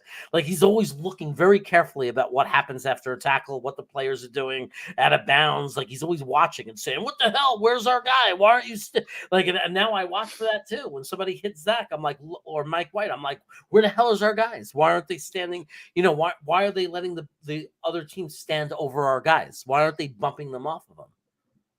Like, it makes me mad. We got to stand up for our guys. That's not even something that a coach should teach you how to do. As an offensive lineman, you know what your job is, to protect the quarterback and create opportunities for the offense. That should not be something that has to be told to you. You know what the Bills are doing right now? So far, I don't want to jinx it, but they're doing what we did to them. Remember, there was 7 minutes left to go. Oh, yes, I do. They're doing what we did to them in that first game. They are running a long drive that will hopefully end up in a score. I don't trust the field goal situation, obviously, in this weather. I think they need to put it in the end zone, though. No, absolutely. Yeah. We're led by their center, Greg Van Mangold. Amazing. That's good, bro. That's really good. That's a Frankieism. You just did a Frankieism. That's really good. I will say this: there are certain videos when I'm doing the game preview video, I think of Frankie. Certain videos I have Green Bean in mind. Certain ones I have Frankie, and I make sure to keep my rhythm going. And like all of you guys, we all influence each other in different ways. But yeah, sometimes when I want to be scholarly, I get a little Frankie on my mind. I hope he doesn't mind that. Yeah, I'm sure he doesn't. As long as like less than a minute. There's nothing. You should never complain when your name gets called out when someone says something funny. Oh, what a play that would have been! Yeah, when someone says something like sharp, like and good, and then you get mentioned, you can only be happy about it. You know what I mean? I think I just invented the term Frankieism. To be honest, Frankieism, yeah. You're watching it on. I know tomorrow you're going to be watching it with no delay, and that's going to stink for me, Green Bean, because this is what I have to watch after this play. I'm going to imitate what watching a Jet game with Green Bean is like when he's ahead of you. Okay. Someone there. Oh, flag. Where's the yellow? Yes, flag. Yes. Tell me that's against Miami. Oh no, it might be against Buffalo. It could be a push off. Yeah, it could be. What if this? Wait! If this goes to no, we need Miami to lose. I don't want to hear about a tie. We need Miami to lose no matter what.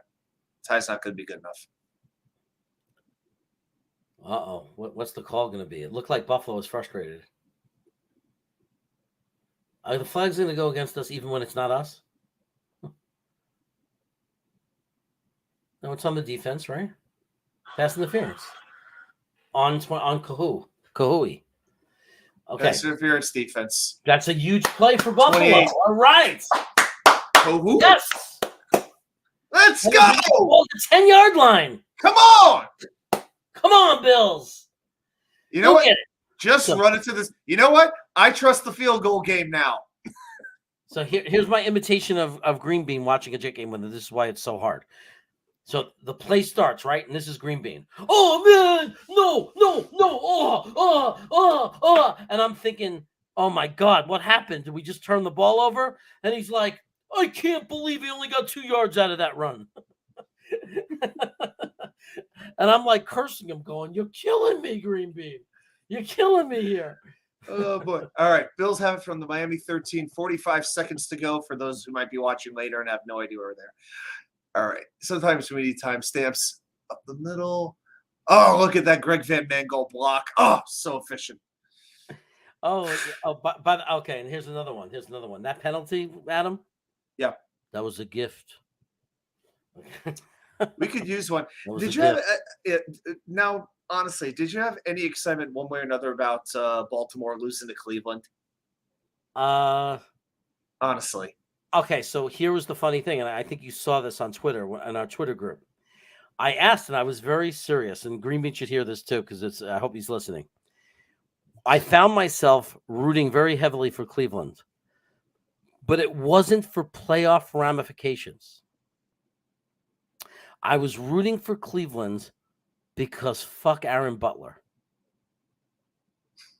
Do you know what I'm saying? Because there's one motherfucker who would not leave our streams alone. Never. Right? For 2 months, we had to hear this freaking guy. And that's all I was thinking is knowing he was out there somewhere suffering. That was what I cared about. And I was asking you in the Twitter group, and I'll ask everybody else out there, does that mean I need therapy? Well, if this is the only reason. He fell down on purpose. I think that's stupid in the snow. You score a touchdown there. He. I think he fell down on purpose. That's dumb. Not He did start to go down. He really did. So Miami calls timeout. No, not in the snow. You don't do that in the snow. You score the touchdown. All right, let's check out the replay. There's Singletary now. So you guys are about to converge on. Yeah, he definitely starts to go down on his own. He went down. Yeah, he didn't trip or anything. There was no awkward motion. He knew what he was doing. Oh my God! He absolutely went down on his own. There is no question about it. Down at the 2-yard line. The only kicker who could screw this up is Ray Finkel. Oh my God! Frank is saying it's my fault if Buffalo screws it up. Why, Frank? Frank is such an Italian. He's such a Staten Island Italian. But it is Italian from Staten Island. He likes. I gotta be honest. I gotta be honest. I'm running this all the way down. I'm not giving Miami a chance to get the ball back. I'm not. No, even if they were to score the touchdown now, I don't want to give the Miami offense any time to score. Don't tempt fate that way. Just run it down, take a knee, kick the field goal. Frank Soman, near Amboy Road, near Amboy Road, on the end of Highland Boulevard. Frank Soma. Frank Soma. They get too many of the Somas. Sometimes I go backwards. I go towards the middle of the island to the Staten Island Mall. Does anybody still go to the Staten Island Mall? I think they do. I think they do. Malls. I think they still go to the Staten Island Mall. We used to go from Brooklyn because Kings Plaza became so bad because it was like riots at Kings Plaza. It got so bad that we would actually that we used to go out to Staten Island to go to the Staten Island Mall.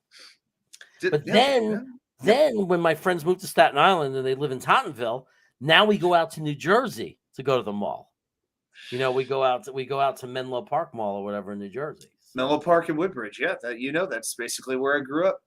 Yeah, not that bad. Oh, he's saying he was protecting the ball. Okay. What's going on? Are they kicking a field goal?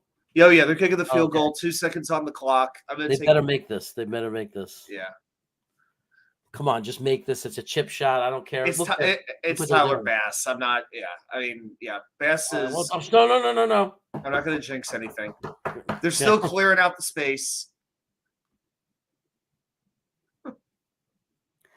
See, he liked it, right? All I can think about is Leon Lett right now. Let's be honest. Let me tell you something. The Greg Van Mangold thing is really brilliant, dude. It's like I really want to go back to it because it's like, and you've said good things, so it's not like a knock on you, but I gotta say it's so good that I've got to say it's good. Bills win. Yes. I'm gonna pretend I didn't hear it. Oh, he did the slide. He slid on the snow. He slid on the snow. That was awesome. Let's go. Thank you, Cleveland. Thank you, Buffalo. Thank you, Greg Van. Thank you, Greg Van Mangold. Good job, Greg Van Mangold. I gotta Photoshop that somehow. We gotta put Mangold on Van Roten's body or something. I know. I gotta do it. I'm telling you. Like I was saying. You said great things. It's not saying you haven't said great things or good things in the past. It's just that this was such a good one that I have to say it might have been the best thing you've ever done on this channel. Like it really might be the best thing you've done on this channel. Like that Greg Van Mangold, that is freaking genius, bro. That is genius. Like that's something that's going to catch on. That's like when Frankie's things, like Country Club Connor. Every time, if we play the Bills again in the playoffs, everyone's going to be saying it. Everyone's going to be saying it now. Greg Van Mangold. That's his name now. Perfect. Let's do it. Let's just see how much longer he's if he's center next week. Yeah. So okay. So that is a huge thing. Now, if we win tomorrow, all right, then we will be tied with Miami, but we have the edge for beating them. Yep. And it means that on that last game of the season, really, like for Miami, it's not, because both the Jets and Miami could both get eliminated, but that's doubtful. The reality is what that means is, again, to keep the playoff advantage over Miami, we just have to stay within a game of them and then beat them. Correct. So if we win now, that staying within a game of them becomes much, much easier because we would have to, the only way we could fall more than a game behind them is if we lose both games, Seattle and Jacksonville, right? Right now, here's the thing: there is an enormous difference between going 3-1, beat it with one of those wins being Miami, or the loss being to Miami. Of That course. game is so pivotal. If you Yeah. look at the playoff percentages that the New York Times put out, you would almost rather be 2-2 in these last four with beating Miami than going 3-1 and losing to Miami. It sounds crazy, but that game is going. All I really am asking at this point, because of course I'll get greedy, I'll be asking for more, is for that game to matter. Is for that game to matter to the Jets. If it does, that game is going to be maybe the biggest regular season game the Jets have had since Week 17 Buffalo 2015. Yep. Hey, Green Bean, if you're still here, I got one thing to say. Send me the link. He hates when I ask him to send him the link. He's like, I'm not going to forget, man. I'm going to send you the link, man. But you know what the problem is? He texts me the link. So here's the problem. Okay. I have to then go in when he texts me the link, and I have to copy it, and I have to email it to myself, like to the computer. And sometimes, I don't know why, but this computer takes a long time for it to come into the email. And it makes me nervous because a lot of times, sometimes people will wait until right before the stream. And I'm a guy, I'm very anal, I'm very Jewish. I like to be early. I'm the guy that shows up if there's a lunch at 6:30 or dinner at 6:30. If you invite me to your house and you're having a dinner party with 15 guests and it starts at 6:30, I guarantee you, and you're setting up and you're like, oh shit, I hope people come a little late because I'm not ready yet. I'm the asshole that brings your bell at 6:30. Yeah, spot on. Yep. I hate being like, hey, Green Bean, by the way, for your Monday episode, I look forward to the 30-minute profile on since it's number 97 on Nathan Shepard. I can't wait for that episode to drop. He did 20 minutes on Jonathan Marshall, and then he's gone. So 97, he pretty much has to talk about Nathan Shepard. I can't wait. Who has had his best year as a Jet. There's really no doubt about it. And he might be needed that much more tomorrow. Hate to say it, but yeah. Yeah, It's true, as much as I agree that Seattle and Detroit are the less important games, and me and my brother put a video about it, right? About which games, the rating of importance. I want to say, though, and make this point. I think you'll agree with me, Adam. After losing 2 in a row, and with all this quarterback controversy and all this crap going around, don't you think, even though it doesn't meet mathematically, it's not as important, that the game tomorrow is really important for the emotional state of our team? Especially with Zach playing. I think at this point, especially playing at home, too, I think it means that much more. I can deal – if they were to lose one of these last 4 games, it would be Seattle for me.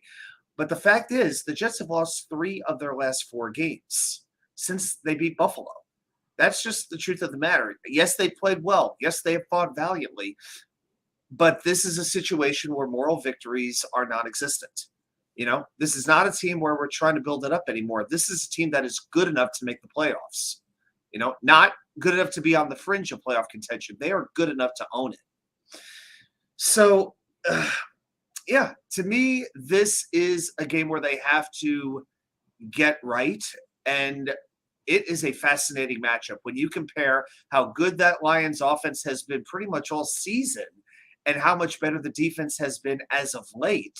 And the fact that Aaron Glenn is their defensive coordinator just adds even a little bit of more juice to this matchup.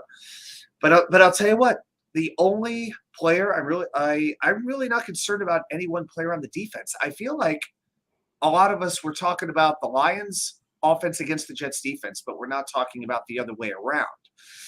We're talking about Zach, but I feel like we don't know the Lions defense as well. But the fact is, it is getting better and better as the weeks go on. One of the things they did was fire their secondary coach, and it's been getting better. But one stat that does interest me, the Lions are allowing 97 yards per game to the other team's top wide receiver, especially if Jeff Okudah is limited because he's been sick this week with an illness. And they're not telling people what that illness is. This could be a game for Garrett Wilson to go off. The question is, can he have that same connection with Zach Wilson? Because Zach's security blanket, he ain't playing this game. 84 won't be on the field. And that worries me not as much as losing Quinn Williams and Mike White, but I'll tell you what, it's not far off. Well, my thing is I'd worry more about Elijah Moore than anything, because it's Garrett Wilson's going to replace Corey. Garrett Wilson's going to replace Corey Davis for Zach, right? The way Zach, because it's not like Zach never threw to a wide receiver. He threw to Corey Davis. That was his guy. That was his target. That was who he connected to from the beginning of his career. So Garrett Wilson's going to be that guy. And believe me, Garrett Wilson will save him from some interceptions because he doesn't bop the ball up 5 feet in the air when he doesn't catch it. So the question really is Zach going to be, and this is when we see the better Zach, like in the games that he was a little bit better in, is Zach going to be able to look at more than just one receiver? Is he going to be, and not, instead of checking it down, he used to take off out of the pocket, but before he even checks it down, is he going to be able to quickly assess, if it's not going to Garrett Wilson, I got to know where Elijah Moore is supposed to be, because we're watching it on film. Elijah Moore is wide open. So it's like he's got to look to Elijah if Garrett Wilson is not there. It's got to be Garrett, Elijah, check it down. You know what I mean? Or to your tight end or whatever it is. But if I'm a fan, as a fantasy football guy, I was on John Post, Pro General Sports. The way I answered the question was, what does it mean that Zach is playing? Well, it means that if you have Elijah Moore on your team, bench him. Because so far there's no evidence that Zach can throw the ball to Elijah Moore, or does. But it doesn't mean that you're in trouble if you have Garrett Wilson, because Garrett Wilson's going to be his Corey Davis. It's going to be his go-to guy. No, he most definitely will be. By the way, we just got a tweet from Adam Schefter. Jets defensive tackle Quinnen Williams is truly a 50-50 call. Wow. The team does not plan to decide until pregame warmups whether to play him. Sorry to change it up, but I just saw that. That tweet, and I wanted to mention. Answer this: does pregame warmups take place before the deadline to announce who's active and inactive? Yeah, it definitely would, because warmups. I'm sorry, the inactive list comes out typically about 60 to 90 minutes before kickoff takes place. No, they're going to work him out in the morning, and they're going to see how he looks. But here's the thing. Even if Quinnen Williams is pronounced fit to play, do you really think he's going to be playing 60 to 70% of the snaps? I don't think he will be. I think he would just be used in those spots when he is absolutely needed, like a big third down play or a pivotal part of the game. But you can't risk losing him for later in the season. I know every game now means everything, but the Jets have a very quick turnaround playing this game 5 days later. Ravane, you're exactly right. Because then what do you do? I mean, they'll play Tanzel Smart, and I'll tell you, I like Tanzel Smart a lot. But Quinnen is the soul of that defense. It is based around him more than anything, the whole front seven. He makes life that much easier for all these other guys, for Carl Lawson, for Bryce Huff, for John Franklin Myers, for Jermaine Johnson. But I do want to address this one thing. First of all, Brian, I sure as hell hope there aren't a lot of Jet fans that would do this. And I was talking about it before. And if it's true, they're not really fans. Don't let a few idiots speak for the entire fan base. It doesn't work that way. So, Frank, the one thing I want to say to Frank is that Zach, it's true. A lot of his 20 games, a lot of them haven't been good. And only a few of them have been good. But he hasn't been bad against bad defenses. Like, in other words, his good games have come when he's not playing against good defenses. I'm not, again, I don't want to go back to excuse chaos that's always making excuses for Zach. But it did feel like for a while in the beginning, having to start against Carolina that first game, then right away New England and Belichick and, what he does to rookie quarterbacks. And it felt like we were going against a lot of good defenses. Atlanta, I have no excuse for. The Atlanta game, there's no excuse for. Then he gets hurt, but then I kind of feel like he did okay against Jacksonville and Tampa, and like all those games at the end of last year. Houston, I think, was okay, and then Philly has a pretty good defense, and I thought he did okay in the first half, and then he really didn't get the ball in the whole third quarter, so that we lost all the rhythm. So I didn't feel that I kind of feel like Yeah, if Zach was coming in and we were playing San Francisco, I was saying this before, if we were playing the 49ers, it would be really hard to sit there and be confident that Zach was going to come back and have a big game. But it's the Detroit Lions. So they're an NFL team, and it doesn't not mean anything if he plays well, because it's still him coming in and playing well and getting confidence. But I think we can't look at the 20 game product. Like, I think we could look at it's freaking Detroit, and he showed he's capable because he had a decent game against Buffalo before that New England game. I'm not saying he was a star, but he had a good game. He was efficient. He was efficient. That's the exact word I would use. He didn't have to be great, but he made smart decisions and he executed the plays he had to execute. And with this defense, and you know what, with this revitalized running game, that really should be enough. That really should be enough. But I'll tell you what I'm going to be watching for really closely with Zach tomorrow, and I keep hearing people talking about this, is his footwork. I want to watch his feet. Is there wasted motion? Are there additional steps? Does he have the happy feet where his feet are going up and down really quick while he's looking for an open receiver as he's sensing the pass rush coming towards him? Because remember, this offensive line stunk last week. And when I say not just offensive line, pass protection stunk. Ty Conklin was horrible. He allowed 3 pressures on 5 pass blocking attempts. That can't happen again. And if that happens again, I'm sorry, you pin him to the bench. And then you play CJ Uzomah as your number 1 tight end. If that means you put in Kenny Yeboah, you put in Jeremy Ruckert, whatever it is. I care more about these tight ends blocking right now than I do about them catching passes. Okay? Because they got Mike White hurt more so than the offensive linemen did. So against a lesser defensive line, now Hutchinson's good. I wouldn't call him outstanding, but he is good. Outside of that, you've got, Isaiah Buggs. Pretty good defensive tackle. Had a good game. He forced the Dalvin Cook fumble last week. But how many people on this Lions defense do you truly fear? The answer is you don't. The Lions are going to put up some points. I could deal with them scoring like 2 touchdowns, something like that. I can live with that. But the Jets offense, how they play this game is what's going to make all the difference in the world. Oh, one other thing I want to point out. Special teams. Their kick returner and their punt returner, respectively. Khalif Raymond and Justin Jackson, I believe the other one is. They are both ranked 2nd in the league in yards per return. These guys can go. So Braden Mann, been very supportive of number 7. I've liked him. But I'll tell you what, this week, those line drive punts, I'm going to be watching those this week. I'm going to be like David Wyatt Upton, paying attention to the hang time on the Braden Mann punts. Because if it's line drives like he had against New England, it can really, really hurt us. And we do not need to give Detroit good field position, because once they're in the red zone and they can hand the ball off to Jamal Williams, he'll be looking for rushing touchdown 15, 16, 17. That's where he gets used. One of the biggest things the Jets can do is keep Detroit in between the 20s. If they could do that, get them off the field quickly, it will go a long way towards them winning this game. Yeah. And to address this, I agree, Randilla, that Detroit's run defense has been good lately. And I've been thinking about it. And I really think that tomorrow, to be successful offensively, we actually have to set up the run with the pass.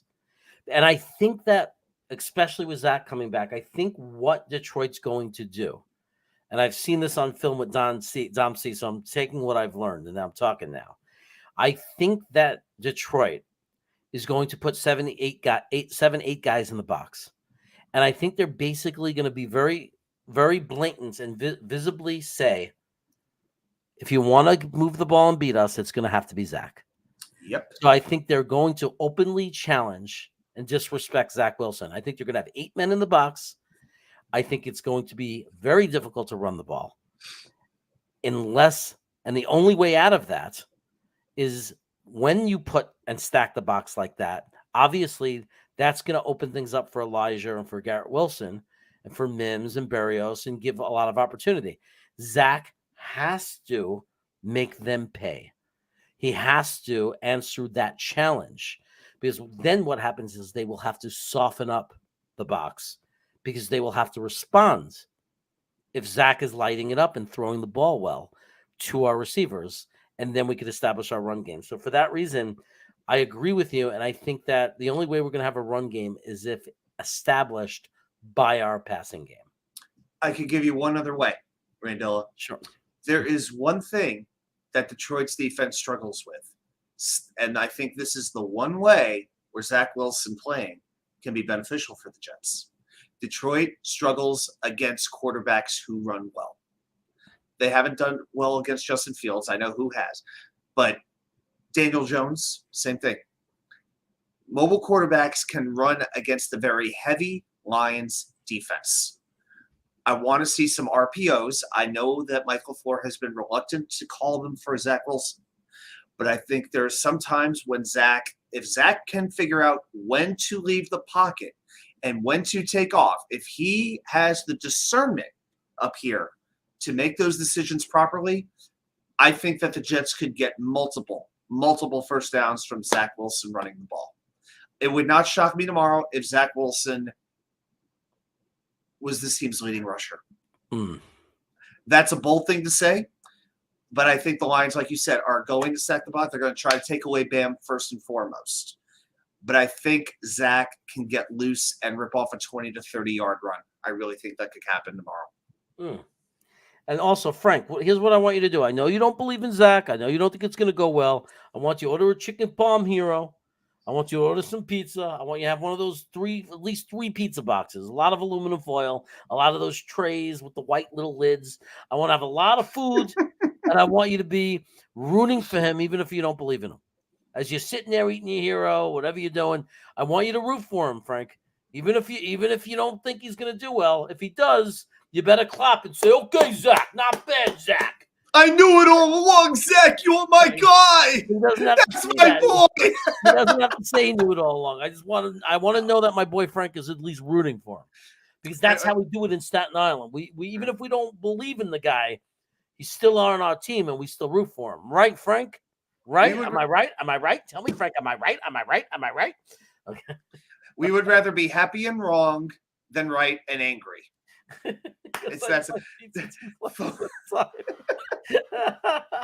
I've done that, man. I folded two slices together and I eat that shit.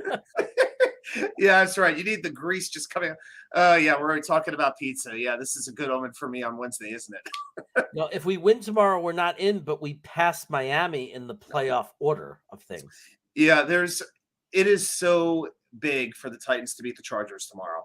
It is big. I mean, look who the Chargers have left: the Colts, the Rams, and the Broncos. Yeah. And I know the Chargers are going to charge her. Okay. I know the Chargers have an amazing ability to shoot themselves in the foot, to Plaxico themselves. But they are getting their players back. Joey Bosa is supposed to be coming back pretty soon.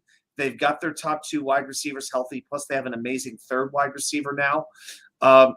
The one thing that amazes me is that their running game has not been that good this year. I mean, I'm a big Austin Eckler fan, but he hasn't been that great this season. But the one thing that the Chargers really struggle with is run defense. It is paramount to me that Derrick Henry not only run the ball, but that the Titans get up early. Because if the Chargers go ahead – okay. But if the Chargers get ahead early, I think the Titans are going to be in a whole lot of trouble, because what the Chargers need to do is take Derrick Henry out of that game. Yeah. Tighten up, man. Right, definitely. Henry, look, I mean, let's just hope Henry goes out absolutely ballistic, right? But so, Randy, I don't know if you were here 10 minutes ago, but I sat here talking about how important it is that Zach goes through his progressions to open up the running game. That's what I was just talking about. I don't know if you were here and you just came, but we were literally talking about that. That was my exact strategy and my hope for this game. My hope for this game was that they're going to put 8 men in the box. They're going to challenge Zach. They're going to stop our run. And that what Zach is going to need to do is he's not only going to need to, he got to do more than just look at Garrett and then check it down or run out of the pocket.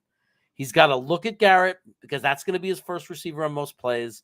He's got to make a determination by the way the defense lines up and instantly know if Garrett's going to be the guy. He has to go and look to Elijah or the number 2 on that play. And if he has time, he could look for number 3, or he could check it down, which is the right thing to do. Now, Detroit has been. We watched a lot of film, and Detroit's pass rush against Minnesota was very good in the beginning of the game, especially. They were getting to him. So Zach is going to have to be fast. And our offensive line, at least our offensive line has been steady. At least it's the same unit every week. They haven't been playing great, but it's the same units. That's reassuring. But look, I mean, Buffalo, like, you can't judge everything by last week. I mean, Buffalo's a good team in Buffalo. You know, I mean, they're not an easy defense to play against. No, well, yeah, Miami looked pretty decent for part of it anyway, but my goodness. But no, I mean, here's the point, Randy. If a lot of us are saying the same basic thing, then maybe it's true. Just a thought, because we're all seeing the same stuff, and we're all coming to similar conclusions about what the Jets need to do to win this game and to have an efficient offense. And here's another thing. The Jets in their last 4 games, this is one thing that Mike White did not do as well as I would have liked. And this isn't all his fault, but part of it is. The Jets' last 4 games, they have scored a total of 10 points. So, okay. Yeah, I figured, because I was like, come on. I know Randy's been here before. It's like, come on, man. I was just talking about how we have to go. Zach has to play well and go through his progressions. I was just talking about it. Yeah, I'll tell you what. If the Jets win the coin toss tomorrow, I hope they take the ball. I want to get on the scoreboard immediately, quickly. Let's break that first quarter jinx. Let's get the crowd behind the Jets early on. You know, this is a situation where I would try a shot downfield, because when you need to get the crowd going, sometimes you have to take a big chance. And you know what? If it connects, then that is a huge weight off Zach Wilson's shoulders, and the fans will remember that play, and they would be willing to ride the train with him for just a little bit longer. So I want to see an aggressive game plan. I don't want to see bend but don't break on defense.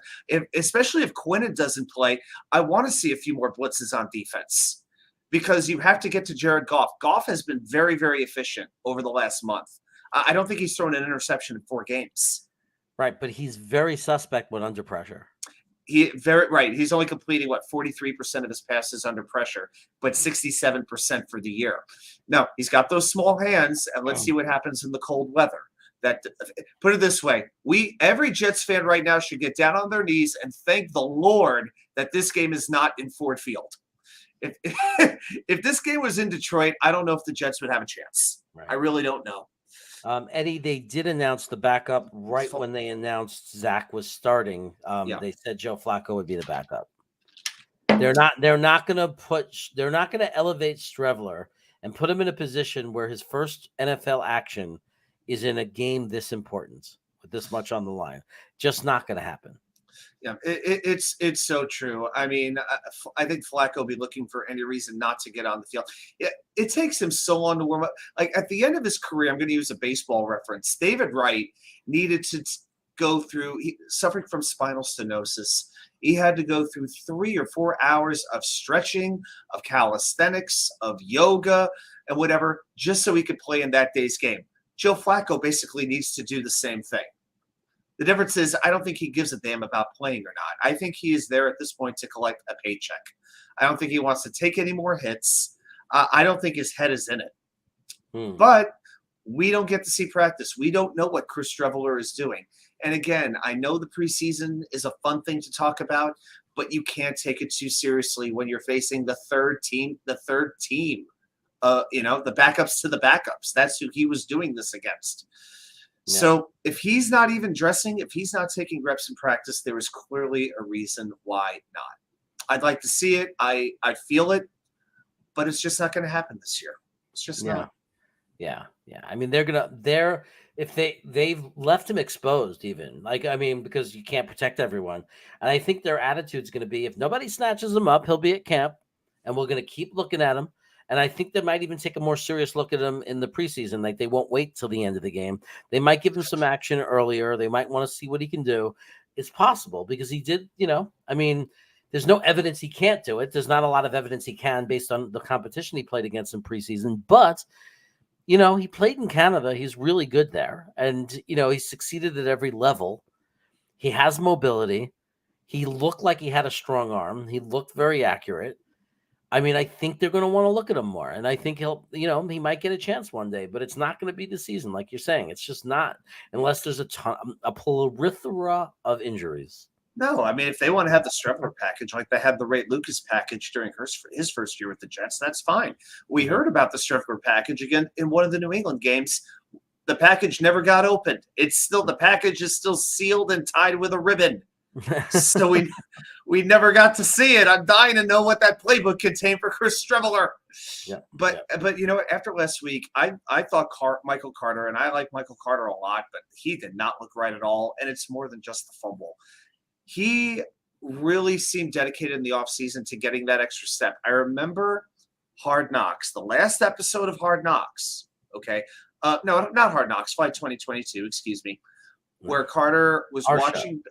Yeah, our show, right. Where Carter's watching back the film and he gets chased from behind. He said, that is not going to happen this year, in no uncertain words. Well, you know what? I'm still not seeing that speed. Now, obviously, you have the ankle sprain that's going to limit him. I get that. But he just did not look ready to play last week's game physically. And that fumble just took it over the top. So, you know what? I don't know who's healthier between him and James Robinson, but I got to give – if Carter's not right, if he can't help the team right now, you got to think about playing Robinson this week, even if it is just as your third running back. Well, especially, I mean, if Michael Carter's being slowed down by his ankle at all, and James Robinson had the week off, the game off, and he's healthier, I think it's literally a matter of who's healthier at this point. I mean, if James Robinson is healthy, we don't lose anything. He's a very good blocking running back, which is nice to have. He's a good receiving running back. He's much like Carter. He doesn't go down on first contact. He's a great power back. He's great on like 3rd and 1. Robinson's a guy you can give the ball to. I mean, he's a power guy. He gets a yard. So it's not a big drop off. I love Michael Carter. I mean, if he's perfectly healthy, I would not want to see him deactivated. I think he is the solid running back of our team, like definitely number 2 up next to Bam right now. Right. But if he's in pain, if he's not 100% and he can't cut and he's not, and he doesn't have if he's not his full self, then you don't play him. Oh, I mean, in this case, if you're running back and you're not don't have a speed threat or a power threat, what are you really providing at this point, at this stage in the game? And against this Lions rushing defense, which, yes, is getting a little bit better, and getting more confident more than anything. I think they're punching above their weight class a little bit.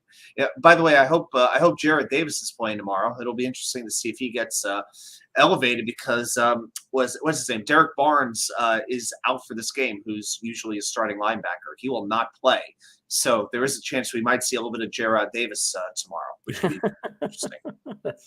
It's actually kind of humorous. But yeah, look, Ty Johnson is like the solid number 3. Like Ty Johnson, Ty Johnson is the guy we know is going to be active. Like Michael Carter and James Robinson, it's either that you're going to be the number 2 or you're not, or you're going to be inactive. But Ty Johnson's active. You know what I mean? And I don't know if it's.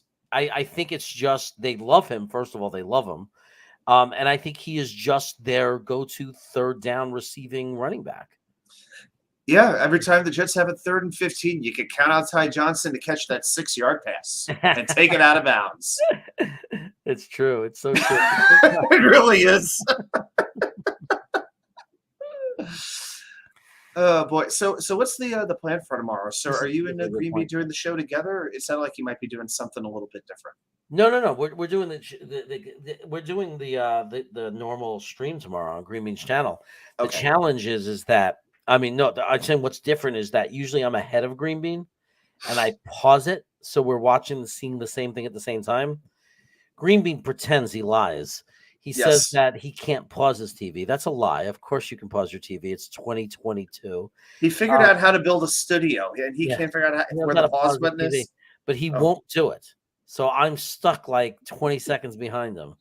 And it's so hard. It's so hard to be behind. Oh, boy. Because he doesn't tell you what's going on. He just reacts. And he's like cursing and yelling. And I think the game's over. Ooh, like that. Yeah. Right. It's never anything that bad. And it's like, No. The play hasn't happened yet, and you're already seeing Fireman on the screen after the Jets score a touchdown. It's like, oh, I know there's going to be a touchdown, but what's going to happen? I wonder. But what do you think of the green on green tomorrow? First time wearing green. Oh, I didn't know we're doing that. I don't pay attention to that. Well, I mean, not that I'm not into it or I don't like, I'm not above it. I'm just saying, I don't know where you guys get this news if you're just always doing it to Twitter, but like that's, Woody announces it. So I don't know. How am I supposed to feel about it? Are we known to have a good or bad record with green on green or? Well, I mean, first time this year, I got to tell you, well, I don't know what with these uniforms, I can't imagine there's any combination we have a good record in, but I don't know. Not a fan of the green pants with this color green. I feel like it looks like we're a college football team. Yeah, the green on green looks like Michigan State or Marshall or something like that, or North Texas State University. It's very weird. Where me and Joe Green played. I went to we're going North Texas State. That's about what it looks like. So not sure it's going to be green on green. They announced it. The Jets announced it. I think yesterday. As a matter of fact, green on green. Yeah. Is that normal for a team that's at home? Don't we have choice? It's our choice, right? It's our choice. Yeah. Yeah. So we want to be green on green, huh? Well, here's the thing. Christmas is coming up, and they'd already confirmed before the season that it'd be all black for the Jacksonville game. And I guarantee you the black uniforms are going to look good under those lights. It's going to reflect really well. So I think they wanted to wear the green this week before Christmas came, and they went on the road for the last few games. So this will probably be their only chance to wear green this year. Is there a reason that they wanted to do all black for Christmas? Like, what's the symbolic? I don't think it was because of Christmas. I think it was because it was their night game, and they wanted it. And also, it's a national game. I know it's on Prime, but it's a nationally televised game, you might say. So I think they wanted to present those nationally. So I think they say the first time, like, it'll be the first time. It's going to be the black helmets, black helmets, the whole thing under the lights, because it looks a little bit different at night than it does during the day, I think. Right. All those little things make a difference. I think it's going to be really cool. I'm looking like the Thursday thing is going to be cool. I like it. It's going to be something else. This next week is going to be a roller coaster. Oh, by the way, I didn't tell you.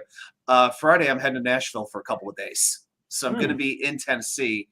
So I'll be in town there for. I won't be going to Titans Texans, but I will be in town while it's going on. Oh, cool. So I am very excited. And so the thing is, I'm watching the game Thursday night with the Jets group, and then I got to head probably to the airport the next morning. So I can't pack all my stuff because the result of these next two games will affect how much Jet stuff I bring with me to Tennessee. Mm-hmm. So, yes, down go the Dolphins. Down go the Dolphins. Down go Dolphins. Down go Dolphins. Hey, Joe, so they can wear the black 3 times a year. There's a limit to how many times you can wear the alternate jerseys. So, are we allowed to switch it eventually and make it our primary? You know what? Maybe they will be. I still wonder.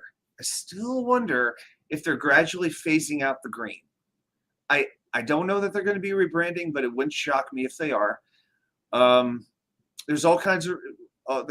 I still think they might bring some sort of an 80s logo throwback in the near future. I really think they might do it. Yeah. I hope so. I mean, it'd be good to look at. I personally am not as like anti this logo and color scheme as some other fans are, but I do think there's certain uniform combinations that look good with the scheme and some that look terrifying, that just look downright bad. And I think the worst to me, honestly, is the green on green. It is my least favorite combination of the 5 that they have at the moment. It does. It even like in my mind is hard to think about. Like it looks to me, it's just college football tacky. We look like oversized frogs. I mean, basically, what it was like. I don't know. Okay, am I horrible Jet fan for saying this? I hated the throwback to the Titans, the Titans, New York Titans uniforms. I hate it. It doesn't look like the Jets, and I don't like it. You know what? That was bad, but what was more shocking was seeing the Packers wearing navy. Oh my God! Remember when the Packers were navy and gold? That I couldn't get over. But I will say this with the Jets. I didn't like the blues, the blue Titans jerseys, but I like the white ones. Those look good. They just looked a little bit too much like the San Diego Chargers. But the Jets seemed to win. The Jets, I thought, were like 3 or 4-1 when they wore those white jerseys. Okay, Randy. So here's what's going on. So there's a place called Benny's. There's about 15 locations throughout like the Mid-Atlantic and the Southeast. All they do is pizza, and all the pizzas are 28 inches. So Wednesday night, I get off work at 8 p.m. Eastern. I'm going to head down to Benny's in downtown Newport News, pick up a 28-inch pizza. Yeah. This, I know I've made a few questionable decisions in my life. I add this to the list. So basically eating one slice of pizza is like eating 2 regular slices of pizza. So for every $100 donated in Super Chats during that Wednesday show, I will eat 1 slice. So if you donate, let's say $400, then I will have to eat 4 slices of that pizza, which is like eating a regular whole pie. It's like eating a 14-inch pizza. So it is going to be interesting. I don't know what's going to happen, but it's really good pizza, and I don't mind taking on a challenge in the name of getting a little bit of attention on the show. So what I'm going to do is a little different. I'm going to be up at a ranch. We're going on a little 4-day vacation. Okay. So I know that the house that we're renting has internet and everything. It's a big place, has everything. I've already been there and checked it out. So what I'm going to do is I'm going to bring up, because I don't know any restaurants out there. I'm thinking I'm going to bring up some frozen pizza, and I'm going to bring a very hot sauce type thing. And every time you have to eat one of those big slices, I'm going to eat a regular slice, like a frozen pizza slice, but I'm going to have a ridiculous hot sauce smothered on it, like poured on top. So everyone's going to get to watch me burn my face off.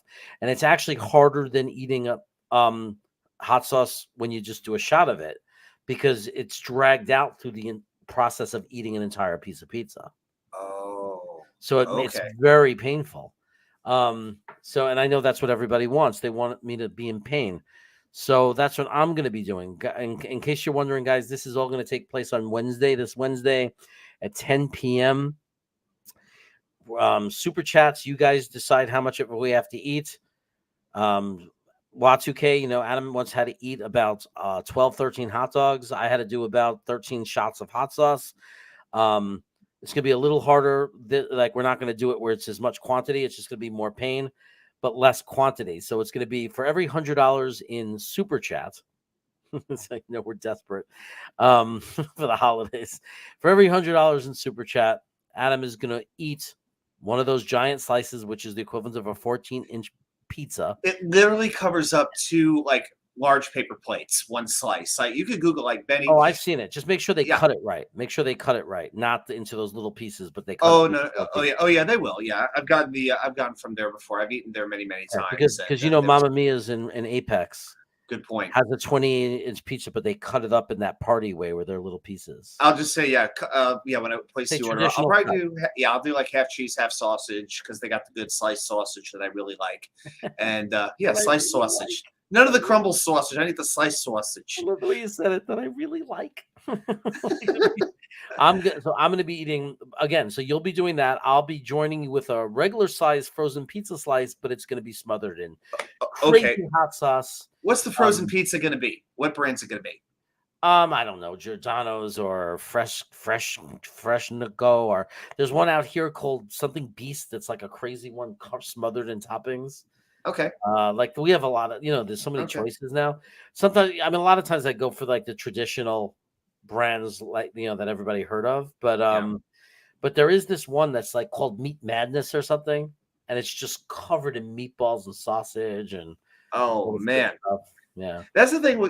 Because where I live, I don't have a whole lot of great pizza options. Not that many. Not put it this way, not around the corner from where I live. That was like, what are we all like? Randy, are you 9 years old? That was my childhood. Don't make fun of Randy. Me too, man. I know. I graduated from Ilio's to Stouffer's French Red Pizza. I actually bought that today because just out of nostalgia. I bought some Stouffer. I have it in the freezer. Stouffer's French Red Pizza. So. Yeah. Oh man! And then Friday, like when I was in high school, would be Pizza Hut day. Back when Pizza Hut felt like an indulgence. Look at this freaking Iowan. He's asking meatballs on pizza with a question mark. Are you kidding me? Absolutely. Yes, meatballs. Absolutely. The key though with the meatball, you got to cut in half. and put it cut side down. That way the meatballs don't slide all over the place, and you get more meat coverage, better meat coverage. Distribute out the slice more. But yes, absolutely. If the meatballs are good, absolutely they belong on pizza. Yeah. At the Christmas party tonight I went to, they ordered Papa John's. They said we've got cheese pizza, pepperoni pizza, vegetable pizza, and pineapple pizza. And I guess I started shaking my head. When my friend Zach looked at me and said, "Stop shaking your head, Adam. Stop shaking your head." I'm like, I can't help it. It's just my instinct. I hear those two words together, pineapple and pizza, in my body. I'm just like, wow, I can't believe that they don't have. You know why? Because I think when you order, like if you're in Iowa, like I'm guessing, you do Domino's, Papa John's, and whatever. You know, they Little probably Caesars, I'm sure. They probably have some other kind of, like local places. And I'm sure it's probably ground beef. A lot of those places, they don't call it meatballs. They just do beef. So Jacob, that's what I'm assuming is going on where you are. Traditionally, that was derived from from meatball. Like basically, in New York, if you go to New York and most places on the East Coast or pizza places, they take meatballs and they put it in a deli slicer and they slice it real thin slices of meatball and they put it on top of the pizza like pepperoni, just in case. So, but if you see it at Domino's or things like that, it's typically ground beef. They do it in ground beef. They don't bother to make it into meatballs. They just spread beef on it, Which isn't the worst thing in the world, but just be honest and tell us that it's actually ground beef. Right. No. I think that's why he was surprised by meatball, because he never, like if you lived in a place like that, you would think that's what it is. But like I remember when they started doing ground beef, and I said, "Oh, that's instead of meatball." Like when you grow up in Brooklyn, you grew up on the East Coast, right? It's like it's meatballs, and then the chains started doing ground beef. I do, yeah. Ground beef actually does work, but for me, you just can't have it by itself. Like to me, you got to have like some onion or some mushrooms, something to like kind of counter it to balance out, because the ground beef, it doesn't have a whole lot of flavor on its own. Yeah, it's kind of a plain taste, so you need something there, like maybe something spicy to kind of complement the beef well. It's true. We've been on a bit of a food tangent here. Hope everybody doesn't mind that. Yeah. So the difference is meatballs, first of all, is not just ground beef. It's a mixture of egg and breadcrumbs and seasoning. Beef, pork, right. Maybe veal. Yeah, like you can buy at a lot of grocery stores, you can buy meatloaf mix, which is the beef, pork, and veal already ground up together for you. And it's a great, great way to do it. I'm not a big veal guy, but the tenderness of it really helps to make the meatballs that much better, not as tough and not as chewy. Yeah, I mean, meatballs is actually more similar, even though it's a different recipe. It's more similar to meatloaf than it is hamburger or ground beef. Right. Yep, absolutely. Meatballs is its own food group. Yeah, you know what? Every culture has got its own meatballs. Italian, sweet. I had a roommate in college who was Swedish, like a Mediterranean shishka. It's like instead of kebabs, it's those guys. I had a roommate in college who was Swedish. In fact, he literally had the Swedish flag on our wall that covered our entire wall, and we would make. There were 6 of us in an apartment. This is my senior year of college. And every week we would make a different meal for everybody. He made Swedish meatballs one night. Now, I don't know what part of Sweden he came from, maybe the outskirts of the suburbs of Sweden or something. But he said, "Okay, we're going to go shopping." I'm like, "Okay, I'll go with you." He buys a loaf of Wonder Bread to mix in with the meatballs. Now, I didn't know Wonder Bread had anything to do with Sweden, but apparently it did.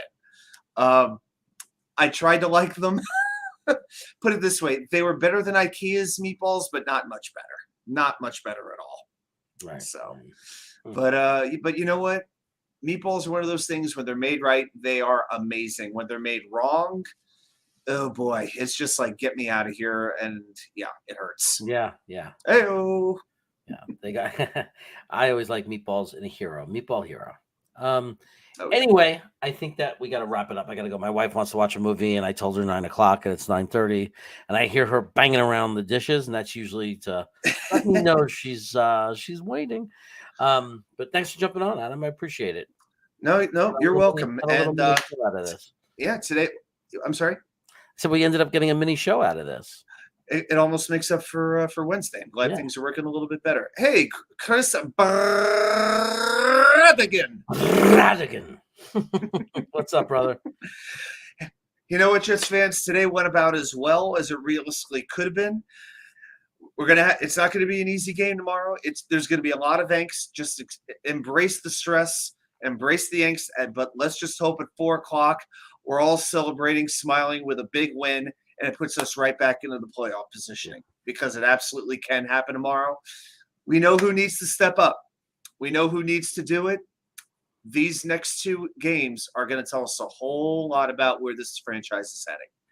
Yeah. So, Frank, I am in 2016, I moved to Sacramento. You know what that means, Frank, right? If you have any way you could pack it up and put it on dry ice and you want to send me some Ralph's Ices, send me some Ralph Ices, brother. Just send me which one? I like the jelly roll flavor, that chocolate one with the jelly roll, whatever they call it, the raspberry. Jelly roll ice? What? They call it like jelly roll ice. It's like chocolate Italian. It's like chocolate Italian ices, but it has like jelly in it, like grape jelly. I don't know if it's grape or that sounds nasty as No, it's freaking delicious. And it's not real jelly. It's like it's a fruit flavored ices that's mixed into the chocolate. And then there's cake batter flavor ice. Which is amazing.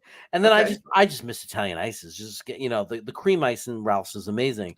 But the regular Italian ices too. Just give me rainbows. Give me a rainbow, or cherry, or lemon, or whatever the hell. I don't care. I was always a watermelon guy growing up. Yeah, we got Rita's out here. Rita's is pretty common, but we got Rita's out here. It's just the texture is not right though. It's a little different. Yeah, when it comes to chain, you know what's up. Yeah, but anyway, guys. Oh, look at this. Are they on Ralph's is on Long Island also? Okay. I didn't know that, because a lot of times it used to be very regional. Like Brooklyn was Ice's Queen. Queens was like Cardoza. Like Queens had a different name, Ice's, that was very popular. Brooklyn had Ice's Queen. Then there was Gino's, which was like everything. Like in Manhattan, you'd go and it was just Gino's Ice.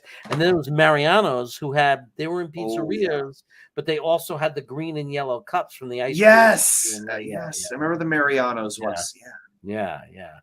But Ralph's Ices was the best, in my opinion. Like the cream ice is just to die for. But anyway, enough talking about food, guys. I will see you tomorrow. Most of you know, Green Bean Jets fan, or what's the Jets Nation. He's on both channels. Me and Green Bean will be on. We'll be on at 12:45, 15 minutes before the start of the game. We'll be having a watch party, watching the Jets against Detroit. I know some of you are nervous. Jelly ring. That's right. You're supposed to be nervous because that's the good thing. Because finally, we're in December and we have meaningful football, and that was the whole point, that we have meaningful football in December. So embrace, like Adam says, embrace the nervousness. Guys, before you go to bed tonight, as I leave, before I see everyone's leaving, so I'm going to hurry up and say, go to New York Sports Wikimedia and subscribe to Adam's channel. He's got great videos coming out on not just the Jets, but the Mets, the Rangers, the Knicks. Get in there, check it out. I learn things all the time about the Rangers thanks to him. It's a great channel to be a part of. New York. I'm gonna have to make a Greg Van Mangold video like tonight. I'm gonna have to claim this like right away. Yeah. Dude, really make sure you have a receipt on it. Yeah, so, no doubt about it. I got to work on my Photoshop right away if I can figure this out. Absolutely. So take care, everybody. I'll leave you with this, and good night. We'll see you tomorrow morning, or for you guys the afternoon, for me in the morning. Go Jets.